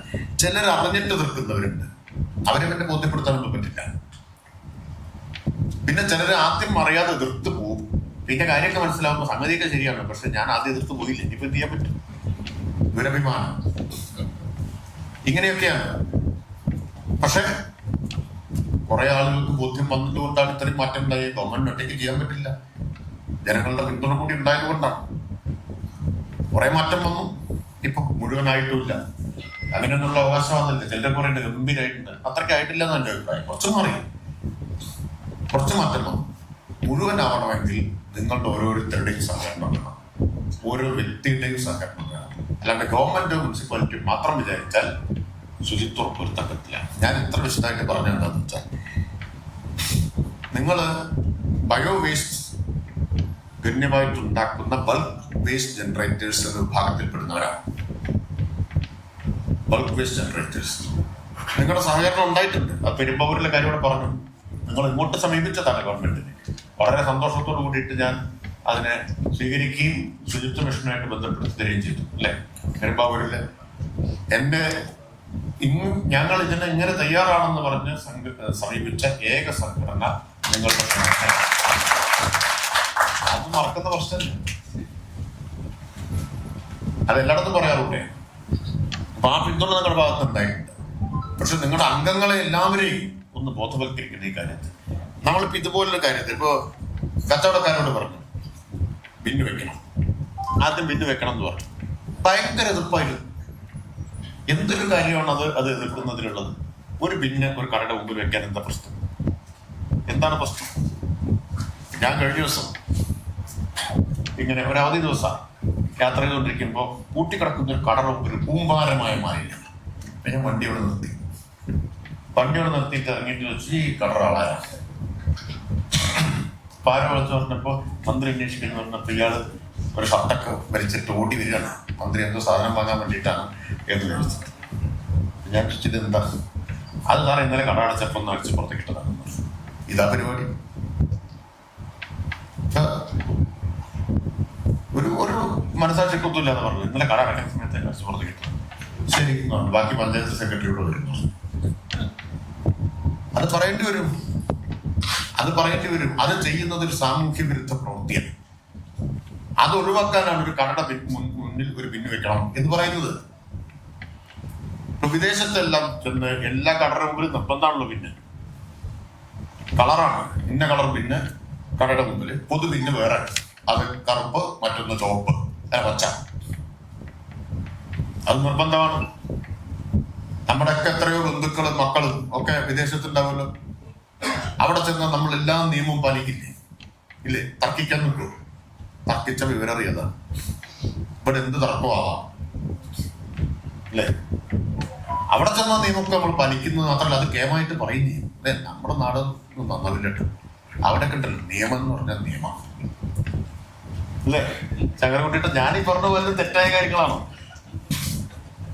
എന്നിട്ട് ഈ ദുബായിൽ നിന്നോ യൂറോപ്പ് ഒന്നും അമേരിക്ക എന്നൊക്കെ ഇവിടെ വന്നിട്ട് ചിലരെ ഇവിടെ വന്നാൽ അവർക്ക് നിയമമൊന്നും പാകില്ല. അങ്ങോട്ട് കുട്ടി വെച്ച് വൈകുന്നേരം കുളിയൊക്കെ കഴിഞ്ഞ് ഫേസ്ബുക്കിൽ കയറിയിട്ട് നിങ്ങൾ സിംഗപ്പൂരിലെ റോഡുകൾ കണ്ടിട്ടുണ്ടോ? ഒരു കടലാസ് കഷ്ണം പോലും കാണില്ല. നമ്മുടെ നാടെന്താണ് ഇങ്ങനെയാവാത്തത്? ഈ പണിയും ചെയ്തു വന്നിട്ട് ഈ ഇരട്ടത്താപ്പാണ്.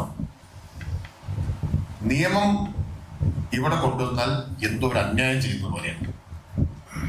ബിന്ന് വെക്കണം എന്ന് പറഞ്ഞാൽ ഭയങ്കര നിർബന്ധം. അപ്പൊ പറഞ്ഞ ഈ ബിന്ന് വെക്കാത്തവർക്ക് ലൈസൻസ് പുതുക്കി കൊടുക്കരുത് പറഞ്ഞിട്ടുണ്ട്. അത് വേറെ കാര്യം. അത് നിങ്ങളുടെ സംഘടന നിലയ്ക്ക് ചെയ്യും. അതല്ലല്ലോ. ഒരു കച്ചവടം നടത്തുന്ന സമയത്ത് മിനിമം ഒരു ബിന്നുവയ്ക്ക് എത്ര പൈസ വരുന്നു? ഒരു ബിന്നയ്ക്ക് ഒരു ബിന്നെങ്കിലും വെക്കണം നമ്മൾ പറഞ്ഞു. വേസ്റ്റ് നോൺ ഉണ്ടെങ്കിൽ ബയോ ഉണ്ടെങ്കിൽ ചെയ്യാം, വേറെ ബിന്ന് വെക്കണം. ചില കടകളിൽ ബയോ ഉണ്ടാവില്ല, അപ്പൊ ഒരു ബിന്നെങ്കിലും വെക്കണം. നമ്മളൊരു കച്ചവടം തുടങ്ങാൻ എന്തെല്ലാം ഇൻവെസ്റ്റ്മെന്റ് നമ്മൾ നടത്തുന്നുണ്ട് അല്ലേ? ബോർഡ് മനോഹരമായിട്ട് എഴുതി വെക്കുന്നുണ്ട്, ഇതൊക്കെ ചെയ്യുന്നുണ്ട്. ബിന്ന് മാത്രം വെക്കാൻ ബുദ്ധിമുട്ടെന്താ? എന്തിനാണ് അത്തരം കാര്യങ്ങളിൽ വാശി പിടിക്കുന്നത്? അതിന് പകരം ഇത് അടിച്ച് പുറത്തേക്ക് റോഡിലേക്ക് ഇടുന്നതാണോ ശരി? നിങ്ങളുടെ കടയിലേക്ക് നല്ല വൃത്തിയിട്ടിരിക്കുമ്പോൾ കൂടുതൽ ആൾ കച്ചവടത്തിന് വരികയല്ലേ ചെയ്യാം? അതല്ലേ ചെയ്യുന്നത്? ഈ വേറൊരു അനുഭവങ്ങൾ പറയാൻ ഞാൻ തീരാത്തത്ര പറയാനുണ്ട്. ഒരു ദിവസം ജനകീയമായിട്ട് മാലിന്യ മറ്റേ ശുചീകരണ യജ്ഞാണ്. അപ്പൊ ഒരു സ്ഥലത്ത് നിന്ന് ഞങ്ങളൊക്കെ കൂടി പെറുക്കി, ഞാനുണ്ട് പെറുക്കിട്ട് നടന്നു വന്നു. വേറെ സ്ഥലത്ത് നിന്ന് കുടുംബശ്രീക്കാരെ കൂടി പെറുക്കിയിട്ടുണ്ട്. അപ്പൊ എന്നോട് പറഞ്ഞു ഞങ്ങൾ പോണമെന്നില്ല മിനിസ്റ്ററെ, അവിടെ കുടുംബശ്രീക്കാർ പെറുക്കിയിട്ടുണ്ട്. പറഞ്ഞു ഏതായാലും നമ്മൾ ആ വഴിക്കാണല്ലോ പോണം. അപ്പൊ നോക്കുമ്പോൾ ഒരു കടയുടെ മുമ്പിൽ മാത്രം ഞായറാഴ്ച കുറെ വേസ്റ്റ് കിടക്കണം. ആ കട തുറന്നിട്ടുണ്ട്. അപ്പൊ തുറന്നിട്ട് കുടുംബശ്രീക്കാർ വൃത്തിക്ക് പോയ ശേഷം തുറന്ന നേരത്തെ മുഴുവൻ അടിച്ച് പുറത്തേക്കിട്ടതാ. ഞാനൊന്നും മിണ്ടാൻ പോയില്ല. ഞാനിത് മുഴുവൻ നിന്ന് പെറുക്കി. ഇത് ഈ കടയുടെ ഉടമയും അവിടുത്തെ വേറൊരാളും ഇങ്ങനെ ചാരി നിന്ന് കണ്ടിട്ട് രസിക്കുകയാണ്. ഇതല്ല, ഇതിന് എന്റെ വ്യക്തിപരമായ അനുഭവം ഞാൻ പറഞ്ഞത്, സ്ഥലം ഞാൻ പറയുന്നില്ല. മുഴുവൻ പെറുക്കുന്നവരെ അവര് നോക്കി നിന്നു, സഹായിക്കണമെന്നില്ല.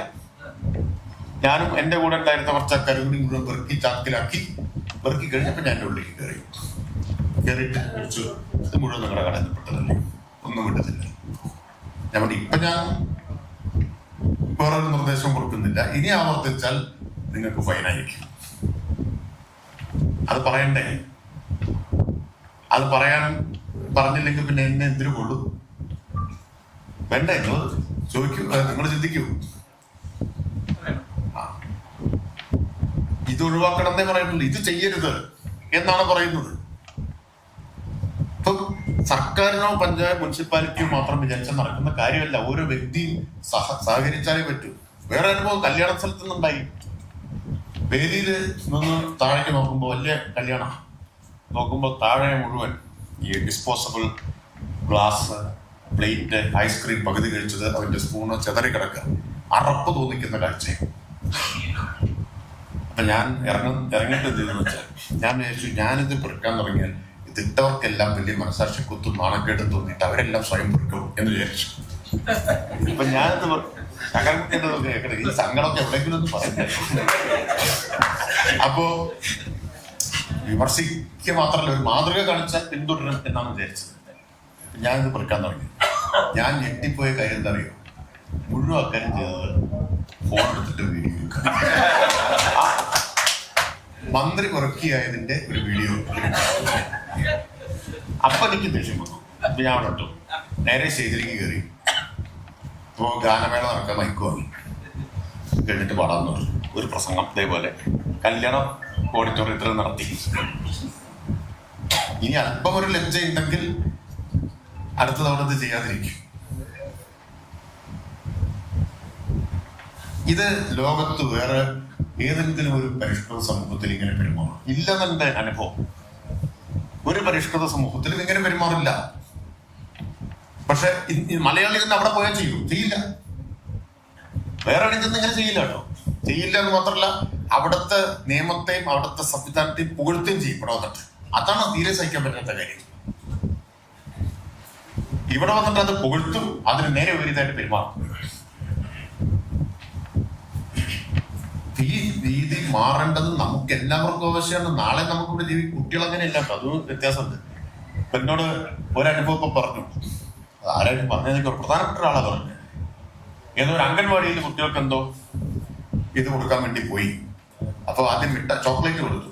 ചോക്ലേറ്റ് കഴിച്ച കുട്ടികൾ ഈ കടലാസ് ഇങ്ങനെ കയ്യിൽ പിടിച്ചിരുന്ന് അവസാനം വരിയായി പോയിട്ട് അവിടുത്തെ ബേസ്മെന്റിൽ കൊണ്ടിട്ടു. ഇനി ഒരു തലമുറ മാറിയിട്ട് പുതിയ തലമുറ വരണം, എന്നാലും വലിയ ലക്ഷ്യം. വരിയായിട്ട് പോയിട്ട് കൊണ്ടിട്ടു. അപ്പൊ ഒരു പ്രതീക്ഷയ്ക്ക് വകേണ്ടെന്നാണ് കാണിക്കുന്നത്. കുട്ടികൾ അങ്ങനെയല്ല പെരുമാറുന്നത്, പുതിയ തലമുറ അങ്ങനെയല്ല. അപ്പൊ നമ്മള് നിങ്ങൾക്ക് വർക്കൊന്നും എല്ലാ സ്റ്റേറ്റൊന്നും ഉണ്ടാവില്ല. ഇയാൾക്ക് ഇതിനാണ് നട്ടുച്ചയ്ക്ക് വന്നിട്ട് അല്ലേ? ആ, പക്ഷെ എനിക്കിത് പറഞ്ഞേ പറ്റൂ. ഞാൻ കിട്ടിയ വേറെ ഒന്നും പറഞ്ഞില്ലെങ്കിൽ ഇത് പറയാറുണ്ട്. വേറെ ഒരു രാഷ്ട്രീയം ഇപ്പൊ പറയാറില്ല. രാഷ്ട്രീയ വേദി പോലും ഇതേ പറയാറില്ല. കാരണം ഈ സ്ഥിതി നമുക്ക് ഇനി തുടരാൻ കഴിയില്ല എന്നതാണ് പ്രശ്നം. നിങ്ങൾ ഇത്ര ആളെ ഒത്തു കിട്ടിയതുകൊണ്ട് ഈ മെസ്സേജ് കൊടുക്കാൻ വേണ്ടി ഒരു വലിപ്പച്ചെറുപ്പം സർക്കാർ ഇക്കാര്യത്തിൽ നോക്കിയിട്ടില്ല കേട്ടോ. മാലിന്യത്തിന്റെ കാര്യത്തിൽ ഇപ്പൊ നിങ്ങളൊക്കെ ടിവിയിലും പത്രത്തിലും കണ്ടിട്ടാവും ഒരു വലിയ സെലിബ്രിറ്റിക്ക് പിഴവന്നില്ലേ? പിഴവന്നല്ല. ആ, പേര് ഞാൻ പറയട്ടെ, അദ്ദേഹം അല്ല ചെയ്തത്, പക്ഷെ അദ്ദേഹത്തിന്റെ വീട്ടിൽ നിന്നാണ് പിഴവന്നു. അദ്ദേഹം എന്നെ വിളിച്ചു, പിഴ അടച്ചിട്ട് എന്നെ വിളിച്ചു. എന്നോട് പറഞ്ഞു ഞാൻ ആ പിഴ അപ്പം തന്നെ അടച്ചു വിട്ടു. അത് പറ്റിയത് തെറ്റാണ്, പിഴ അടച്ചിട്ടുണ്ട്. ഇനി സർക്കാർ ഈ കാര്യത്തിൽ നടത്തുന്ന എല്ലാ ശ്രമത്തിലും അപ്പൊ അതിലാരോടൊരു വലിപ്പച്ചെറുപ്പം കാണിച്ചിട്ടില്ല. എറണാകുളം ജില്ലയിൽ പഞ്ചായത്ത് മെമ്പറെ വിളിച്ച്, എന്റെ മണ്ഡലത്തിൽ ഡോക്ടറെ വിളിച്ചു. അതെങ്ങനെ വെച്ചാൽ QR കോഡ് സ്കാൻ ചെയ്തിട്ട് ആളെ പിടിച്ചതാണ്. ഇതിൽ വലിപ്പച്ചെറുപ്പല്ലേ പെരുമാറുന്നവരിൽ, ഇങ്ങനെ പെരുമാറുന്നവരിൽ എല്ലാ വിഭാഗമുണ്ട്. ഈ പാലക്കാട് ജില്ലയിൽ തന്നെ ഒരു സ്ഥലത്ത് വേസ്റ്റ് വലിച്ചെറിഞ്ഞിട്ട് പിടിച്ചത് ഈ പണ്ട് കാരണന്മാർ പറയുന്നത് വെറുതെ അല്ല, എന്താണ് മുകളിലിരുന്നിട്ട് ഒരാളെല്ലാം കണ്ടിട്ട് ഇപ്പൊ CCTV ആണ്. CCTVയില് ആളെ പിടിച്ചപ്പോ സ്കൂളിലെ ടീച്ചറാണ്. ഒരു സ്ഥലത്ത് SI പിടിച്ചു. ആരും മോശക്കാരല്ല. കുന്നംകുളം മുനിസിപ്പാലിറ്റിയില് രാവിലെ റോഡ് വൃത്തിയാക്കിയ ഒരു സഞ്ചി വേസ്റ്റ്, വീട്ടിലെ വേസ്റ്റ് മുഴുവൻ കുത്തി നിറച്ചിട്ട് വലിച്ചെറിഞ്ഞിരിക്കുകയാണ്. അതിൽ നിന്ന് ഒരു നമ്പർ കിട്ടി. നല്ല മെഡിക്കലായിട്ടുള്ള ജീവനക്കാരാ. അവര് വിളിച്ചിട്ട് പറഞ്ഞൊരു കൊറിയർ ഉണ്ടല്ലോ, എങ്ങനെ എത്തിക്കാന്ന് വെച്ചു. അപ്പൊ അപ്പുറത്തുനിന്നുള്ള ആള് പറഞ്ഞു ഇപ്പൊ തന്നെ ഞാൻ ലൊക്കേഷൻ ഷെയർ ചെയ്ത് തരാമെന്ന് പറഞ്ഞു. ലൊക്കേഷൻ ഷെയർ ചെയ്ത് കൊടുത്തു. ഇത് അതുകൊണ്ട് നേരെ വീട്ടിലെത്തി. എന്നിട്ട് ഇത് വന്നിട്ട് പറഞ്ഞു ഒന്നും നഷ്ടപ്പെട്ടിട്ടില്ല എന്ന് ഉറപ്പാക്കിക്കൊള്ളാൻ പറഞ്ഞു. ഒപ്പം ഇവരാകെ എളിപ്പരായിട്ടിരിക്കുകയാണ്. ഒരു കാര്യം കൂടി ഉണ്ട്, റെസീറ്റ് 10,000 കൊടുത്തു പിഴ. പിന്നെ അയാൾ പറഞ്ഞു ചില്ലറക്കാരനല്ല, സോഫ്റ്റ്വെയർ എഞ്ചിനീയറാ, ബാംഗ്ലൂർ ജോലി ചെയ്യാണ്, നാട്ടിൽ വന്നപ്പോൾ സേവനം ചെയ്യണ്ടേ, അങ്ങനെ ചെയ്തതാ. എന്നിട്ട് പറഞ്ഞു ഞാൻ ഇത് ചെയ്യില്ല, പേപ്പറിൽ പേര് കൊടുത്തിട്ട് അവമാനിക്കരുത്. ഞാൻ പറഞ്ഞു പേപ്പറിന്റെ പേര് കൂടി കൊടുക്കേണ്ടതായിരുന്നു. ഇത് സാമൂഹ്യ വിരുദ്ധന് മാത്രം ചെയ്യുന്ന കാര്യമല്ലേ ഇത്, നാലാൾ അറിയേണ്ടതല്ലേ ഇത്. അപ്പോ അതാ ഞാൻ പറഞ്ഞത്, ഇത്തരത്തിലുള്ള ഒരു മനോഭാവം മാറാതെ നമുക്ക് മാറ്റം വരുത്താൻ പറ്റില്ല. ആ മനോഭാവം മാറണമെങ്കിൽ ബോധവൽക്കരണം മാത്രം കൊണ്ടൊരു കാര്യമില്ല. ബോധവൽക്കരണമൊക്കെ നമ്മൾ കുറെ കാലമായി നടത്താൻ പറ്റില്ല. ആർക്ക് ബോധം വന്നു? നടപടി എടുത്താൽ ബോധം വരും, കടുത്ത നടപടി എടുത്താൽ. അതാണ് എൻ്റെ ഇത്രയും കാലത്ത് അനുഭവത്തിൽ ഞാൻ പറഞ്ഞത്. അതിൽ നിങ്ങളുടെ സഹകരണം വേണം, അത്രയും ഞാൻ പറഞ്ഞു വരുന്നുള്ളൂ. KHRA സംഘടന എന്ന നിലയിൽ സഹകരിക്കുന്നുണ്ട്, പക്ഷെ ഓരോ വ്യാപാരിയുടെയും സഹകരണം അക്കാര്യത്തിൽ ഉണ്ടാവണം. കടയുടെ മുമ്പിൽ പിൻവലിക്കുക. ഈ ഹോട്ടലിലുണ്ടാകുന്ന വേസ്റ്റ് ശാസ്ത്രീയമായി സംസ്കരിക്കാം. ഒന്നുകിൽ എല്ലാ ഹോട്ടലിലും പറ്റുണ്ടാവില്ല, പക്ഷെ നിങ്ങൾക്ക് ഏജൻസികളുമായിട്ട് ടൈപ്പ് ഉണ്ടാക്കാം.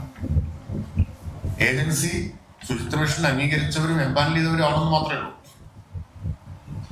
ഇപ്പൊ ഒരു ഏജൻസി ചെയ്ത പണി നമ്മൾ കണ്ടല്ലോ. ഇവിടുന്നുള്ള വേസ്റ്റ് മുഴുവൻ കൊണ്ടുപോയിട്ട് തമിഴ്നാട്ടിൽ കൊണ്ടുപോയിട്ട് തള്ളി. കേരളം തമിഴ്നാട് തമ്മിൽ വലിയ പ്രശ്നമാകുന്ന സ്ഥിതിയിലേക്ക് എത്തി. തിരുനെൽവേലിയില് അവസാനം 2 കോടി രൂപയുടെ ചെലവായി. അത് മുഴുവൻ നമ്മൾ മാന്തിരിക്കേണ്ടി വന്നു.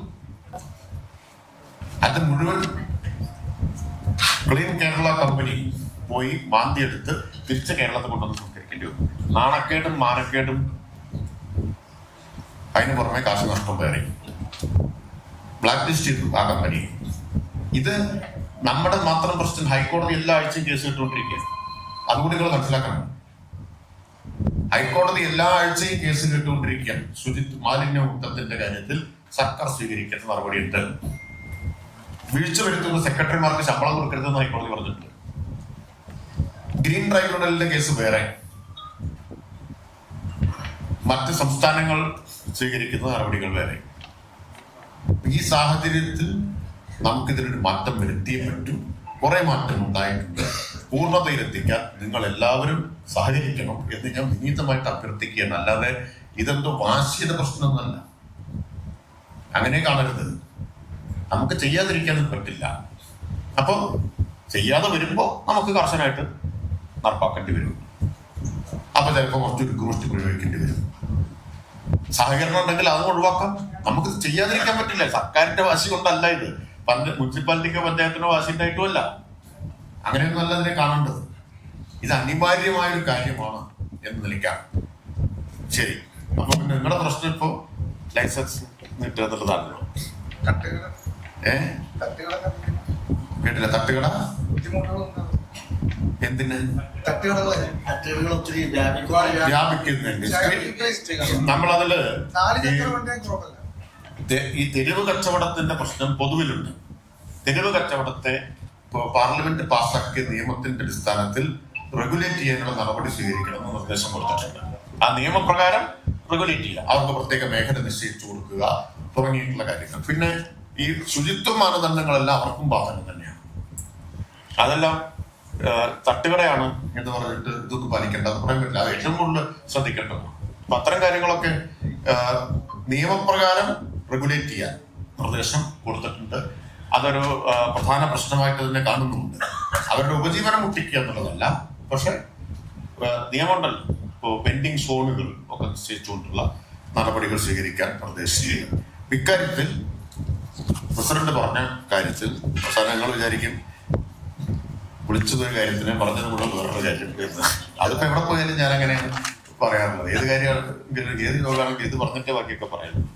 അപ്പൊ നിങ്ങളുടെ ഈ ഏപ്രിൽ 30 വരെ നീട്ടിയതിന്റെ പ്രയോജനം കിട്ടിയിട്ടില്ല എന്നുള്ള പ്രശ്നം വളരെ ഗൗരവത്തോടെയും കഴിയാവുന്നത്ര അനുഭാവത്തോടെയും പരിഗണിക്കാം എന്ന് പറഞ്ഞുകൊണ്ടിരുന്നു.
നമ്മുടെ മുഖ്യാതിഥി ശ്രീമതി പ്രമിള ശശിധരൻ അവർകളെ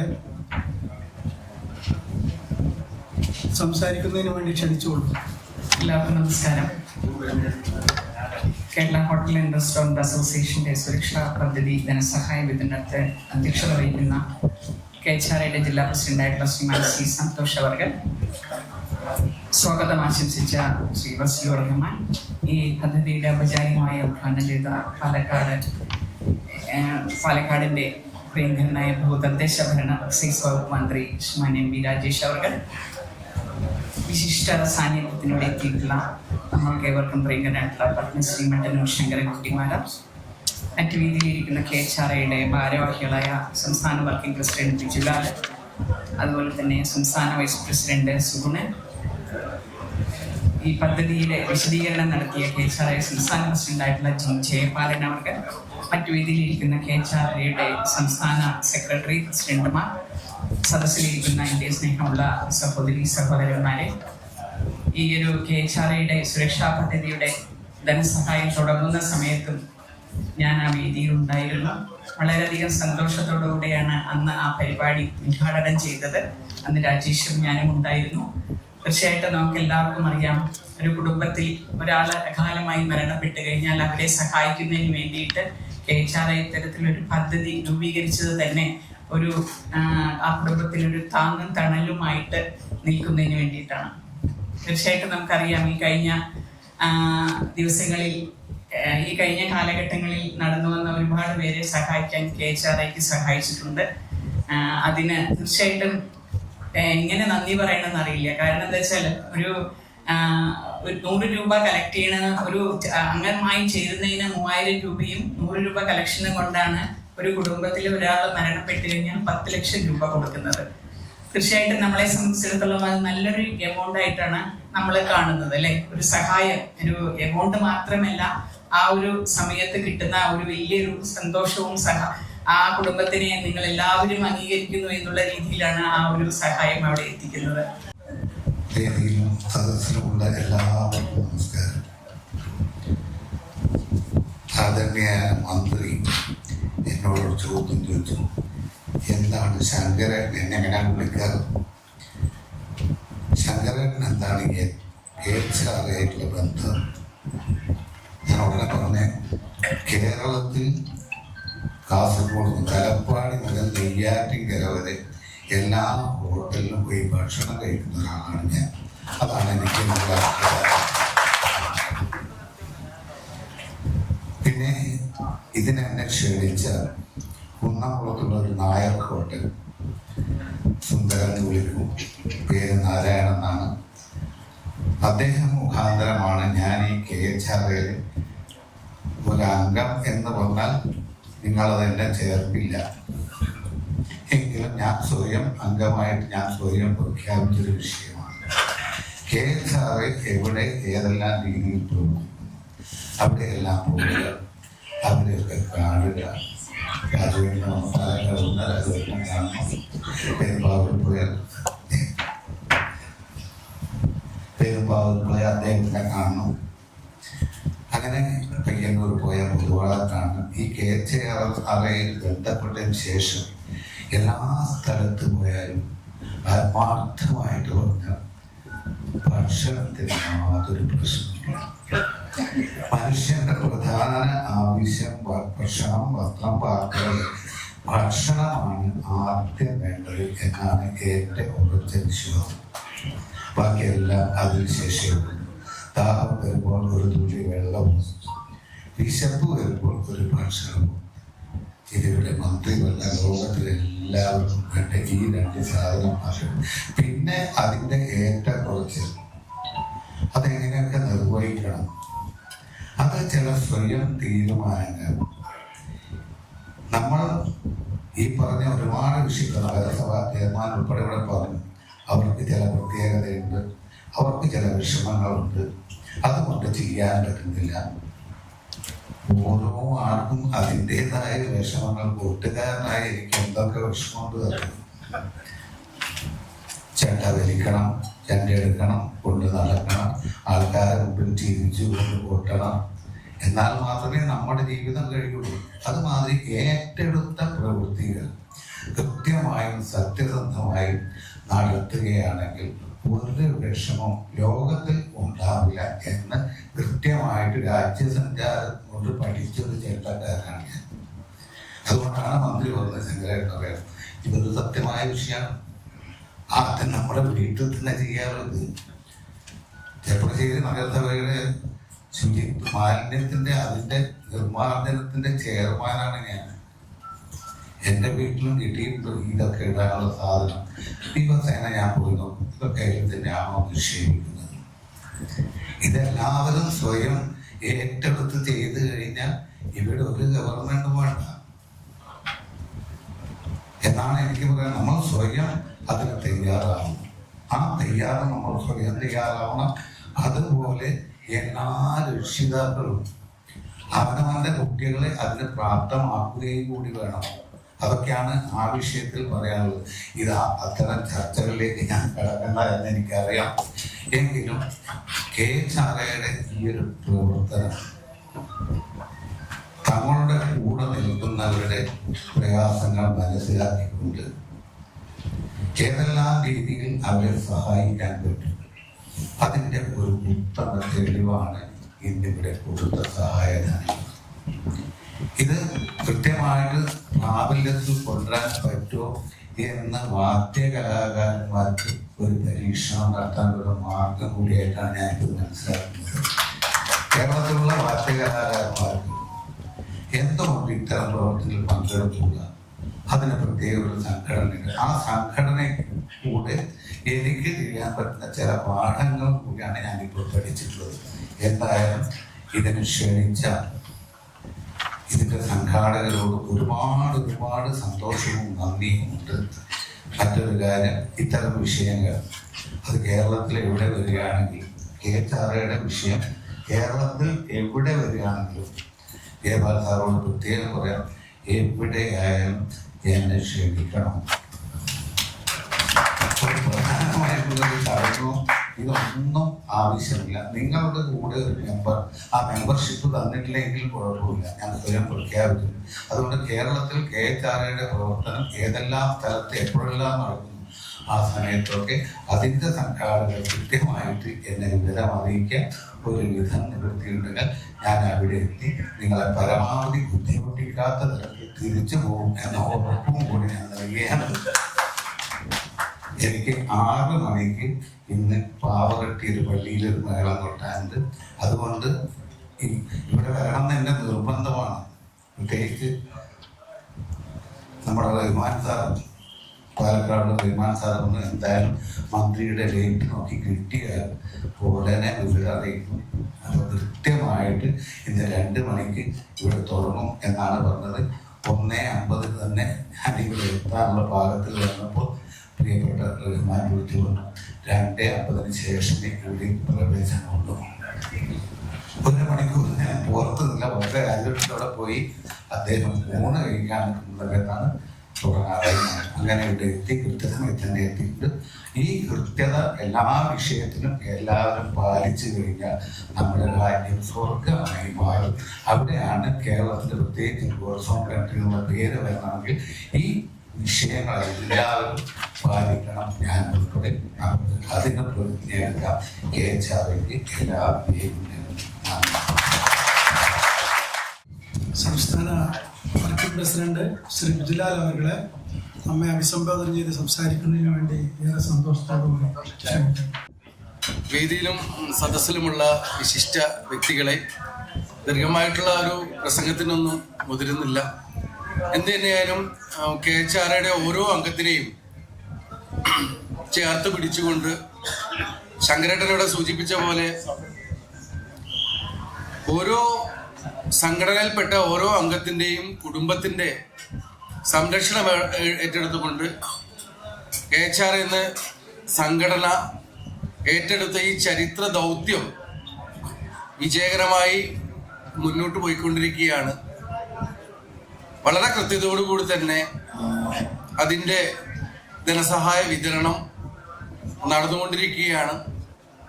തൃശ്ശൂരിലും എറണാകുളത്തും പാലക്കാട്ടും ആലപ്പുഴയിലും വരും ദിവസങ്ങളിൽ കാസർഗോഡും ഒക്കെ തന്നെ ധനസഹായ വിതരണം പൂർത്തിയാക്കിയിരിക്കുകയാണ്. വളരെ പ്രൗഢഗംഭീരമായി തന്നെ അത് നടത്തുന്നതിന് വേണ്ടിയിട്ടുള്ള തയ്യാറെടുപ്പുകളും മുന്നൊരുക്കങ്ങളും ക്രമീകരണങ്ങളും നടത്തിയിട്ടുള്ള പാലക്കാട് ജില്ലയിലെ ജില്ലാ കമ്മിറ്റിയെയും അതേപോലെ ജില്ലാ കമ്മിറ്റിക്ക് കീഴിൽ അണിനിരക്കുന്ന എല്ലാ യൂണിറ്റ് ഭാരവാഹികളെയും വിശിഷ്യ ജില്ലയിൽ നിന്നുള്ള സംസ്ഥാന സെക്രട്ടറി ഷിനോജ് റഹ്മാനെ ഉൾപ്പെടെ എല്ലാവരെയും അഭിനന്ദിച്ചുകൊണ്ട് നിർത്തുന്നു. ജയ് KHR. കേരള ഹോട്ട്ലാൻഡ് റെസ്റ്റോറൻറ്റ് അസോസിയേഷൻ ആഭിമുഖ്യത്തിൽ പദ്ധതി നടപ്പിലാക്കുന്ന ഈ സുരക്ഷാ പദ്ധതി, ഈ പദ്ധതിയിലെ അംഗങ്ങൾക്ക് ഇന്നത്തെ ഇവിടെ 4 പേർക്ക് വിതരണം ചെയ്ത ഓരോ വ്യക്തിക്കും 10 ലക്ഷം രൂപ വീതം കൊടുത്ത നമ്മുടെ സംഘടന ഒട്ടേറെ ദീർഘവീക്ഷണത്തോടുകൂടി എടുത്ത ഒരു തീരുമാനമാണിത്. കാരണം ഏതൊരു നഗരത്തിൽ പോയാലും ആ നഗരത്തിൽ എത്ര ഹോട്ടലുണ്ടെങ്കിലും ഒരു 10% പോലും ഹോട്ടലുകളിൽ നിന്ന് ലാഭത്തിലല്ല, നഷ്ടത്തിലാണ് പ്രവർത്തിക്കുന്നത് എന്നുള്ള യാഥാർത്ഥ്യം നമ്മൾ അറിഞ്ഞുകൊണ്ട് തന്നെയാണ് ഇങ്ങനെയുള്ള കാര്യങ്ങളൊക്കെ പദ്ധതി ആവിഷ്കരിക്കുന്നത്. നമുക്കറിയാം, ഒരു 10 ലക്ഷം രൂപ എടുക്കുവാൻ ഒരു ചെറിയ ഹോട്ടലുകാരനെ സംബന്ധിച്ചിടത്തോളം വളരെ ബുദ്ധിമുട്ടുന്ന ഒരു സാഹചര്യമാണ്. 10 ലക്ഷം രൂപ 1 ലക്ഷം രൂപ പോലും കയ്യിൽ എടുക്കാൻ കാണില്ല. ചിലപ്പോൾ നിത്യവൃത്തിക്കുള്ള സാധനങ്ങൾക്കുള്ള പണം പോലും അവനിക്ക് അതാത് ദിവസം കിട്ടാത്ത സാഹചര്യങ്ങൾ പോലും ഉള്ള ഈ കാലഘട്ടത്തിൽ ഇങ്ങനെയുള്ള നല്ല ബൃഹത്തായ പദ്ധതികൾ ആവിഷ്കരിച്ച് നടപ്പിലാക്കുവാൻ സംഘടനയ്ക്ക് കരുത്തേണ്ടത് നിങ്ങളെ പോലുള്ള അംഗങ്ങളാണ്. നമുക്കൊരു 40 വർഷവും 50 വർഷവും 60 വർഷവും അല്ലെങ്കിൽ 100 വർഷത്തോളം കട നടത്തുന്ന ചെറുകിട കടക്കാരനുണ്ട്. അവരെ സംബന്ധിച്ച് ട്രീറ്റ്മെന്റ് പ്ലാന്റ് വെക്കാനുള്ള സ്ഥലമില്ല, അല്ലെങ്കിൽ സാമ്പത്തിക ബുദ്ധിമുട്ടുള്ളവർ. അത്തരം ചെറുകിടക്കാരനെ സംബന്ധിച്ച് നിലവിലുള്ള സ്ഥിതി തുടർന്നു പോവുകയും, എന്നാൽ പുതുതായി ലൈസൻസിന് അപേക്ഷിക്കുന്നവർക്ക് സർക്കാരിന്റെ എല്ലാ മാനദണ്ഡങ്ങളും പാലിച്ച് ലൈസൻസ് കൊടുത്താൽ ഞങ്ങൾ അംഗീകരിക്കാൻ തയ്യാറാണ്. ഞങ്ങൾ എന്ത് ചെയ്യണം? 400 സ്ക്വയർ ഫീറ്റിലും 500 സ്ക്വയർ ഫീറ്റിലും മാത്രം സ്ഥലമുണ്ടായി വ്യാപാരം നടത്തുന്നവർ ഞങ്ങളുടെ ഇടയിൽ 80% പേരാണ്. അവരെങ്ങനെ ഈ സംവിധാനങ്ങൾ ചെയ്യും? അവിടെയാണ് നമ്മൾ മനസ്സിലാക്കേണ്ടത്. 2010 പഞ്ചായത്ത് രാജ് അമെന്റ്മെന്റിൽ പ്രത്യേകം പറയുന്നുണ്ടായിരുന്നു, ഓരോ നികുതി ബിൽഡിങ്ങിന്റെ നികുതി വാങ്ങുമ്പോഴും 3%, 4% വിദ്യാഭ്യാസത്തിന് നീക്കിവെക്കുമ്പോൾ, പബ്ലിക് ഡ്രൈനേജിന് നീക്കിവെക്കുമ്പോൾ, അങ്ങനെ നികുതി വാങ്ങുന്ന സംവിധാനം ഈ രാജ്യത്ത് നിലനിൽക്കുമ്പോൾ ചെറുകിടക്കാരനെ സംരക്ഷിക്കാനുള്ള ബാധ്യത എല്ലാ മുനിസിപ്പാലിറ്റിയും കോർപ്പറേഷനും പഞ്ചായത്തിനും ഇല്ലേ എന്നാണ് എനിക്ക് നിങ്ങളോട് ചോദിക്കാനുള്ളത്. ആ സംവിധാനത്തിൽ കൂടി പോകുമ്പോൾ ലക്ഷക്കണക്കിന് പേർക്ക് തൊഴിൽ കൊടുക്കുന്ന ഒരു സംവിധാനമാണ് കേരളത്തിലെ ഹോട്ടൽ മേഖല. വേദിയിലും സദസ്സിലും വീട്ടിലായിരിക്കുന്ന KHRയുടെ സംസ്ഥാന ജില്ലാ നേതാക്കൾ, യൂണിറ്റ് ഭാരവാഹികൾ, ഇന്ന് കുടുംബസമേതം വന്ന് KHR ഏർപ്പെടുത്തിയ സുരക്ഷാ പദ്ധതിയുടെ സ്നേഹസഹായം കൈപ്പറ്റിയ കുടുംബാംഗങ്ങൾ, മറ്റ് പ്രിയമുള്ള ഹോട്ടൽ ഉടമകൾ, സുഹൃത്തുക്കൾ, വലിയൊരു ദൗത്യമാണ് KHR സംസ്ഥാന ജില്ലാ നേതൃത്വങ്ങൾ സംസ്ഥാനത്തുടനീളം വളരെ വിജയകരമായ നിലയിൽ സംഘടിപ്പിച്ച് യാഥാർത്ഥ്യമാക്കിക്കൊണ്ട് മുന്നോട്ട് പോകുന്നു. സത്യത്തിൽ വ്യാപാര സമൂഹത്തെ സംബന്ധിച്ചിടത്തോളം നമുക്ക് ലഭിക്കുന്ന ഏക പരിരക്ഷ എന്ന് പറഞ്ഞാൽ, ഉണ്ടായിരുന്ന പരിരക്ഷ എന്ന് പറഞ്ഞാൽ, നമുക്ക് 1000 രൂപ കച്ചവടക്കാർക്ക് 60 വയസ്സ് പൂർത്തീകരിച്ചു കഴിയുമ്പോൾ ക്ഷേമനിധിയിൽ നിന്നും 1000 രൂപയുടെ പെൻഷനാണ് വ്യാപാര സമൂഹത്തിന്, വ്യാപാരികൾക്ക് ലഭിച്ചിട്ടുണ്ട്.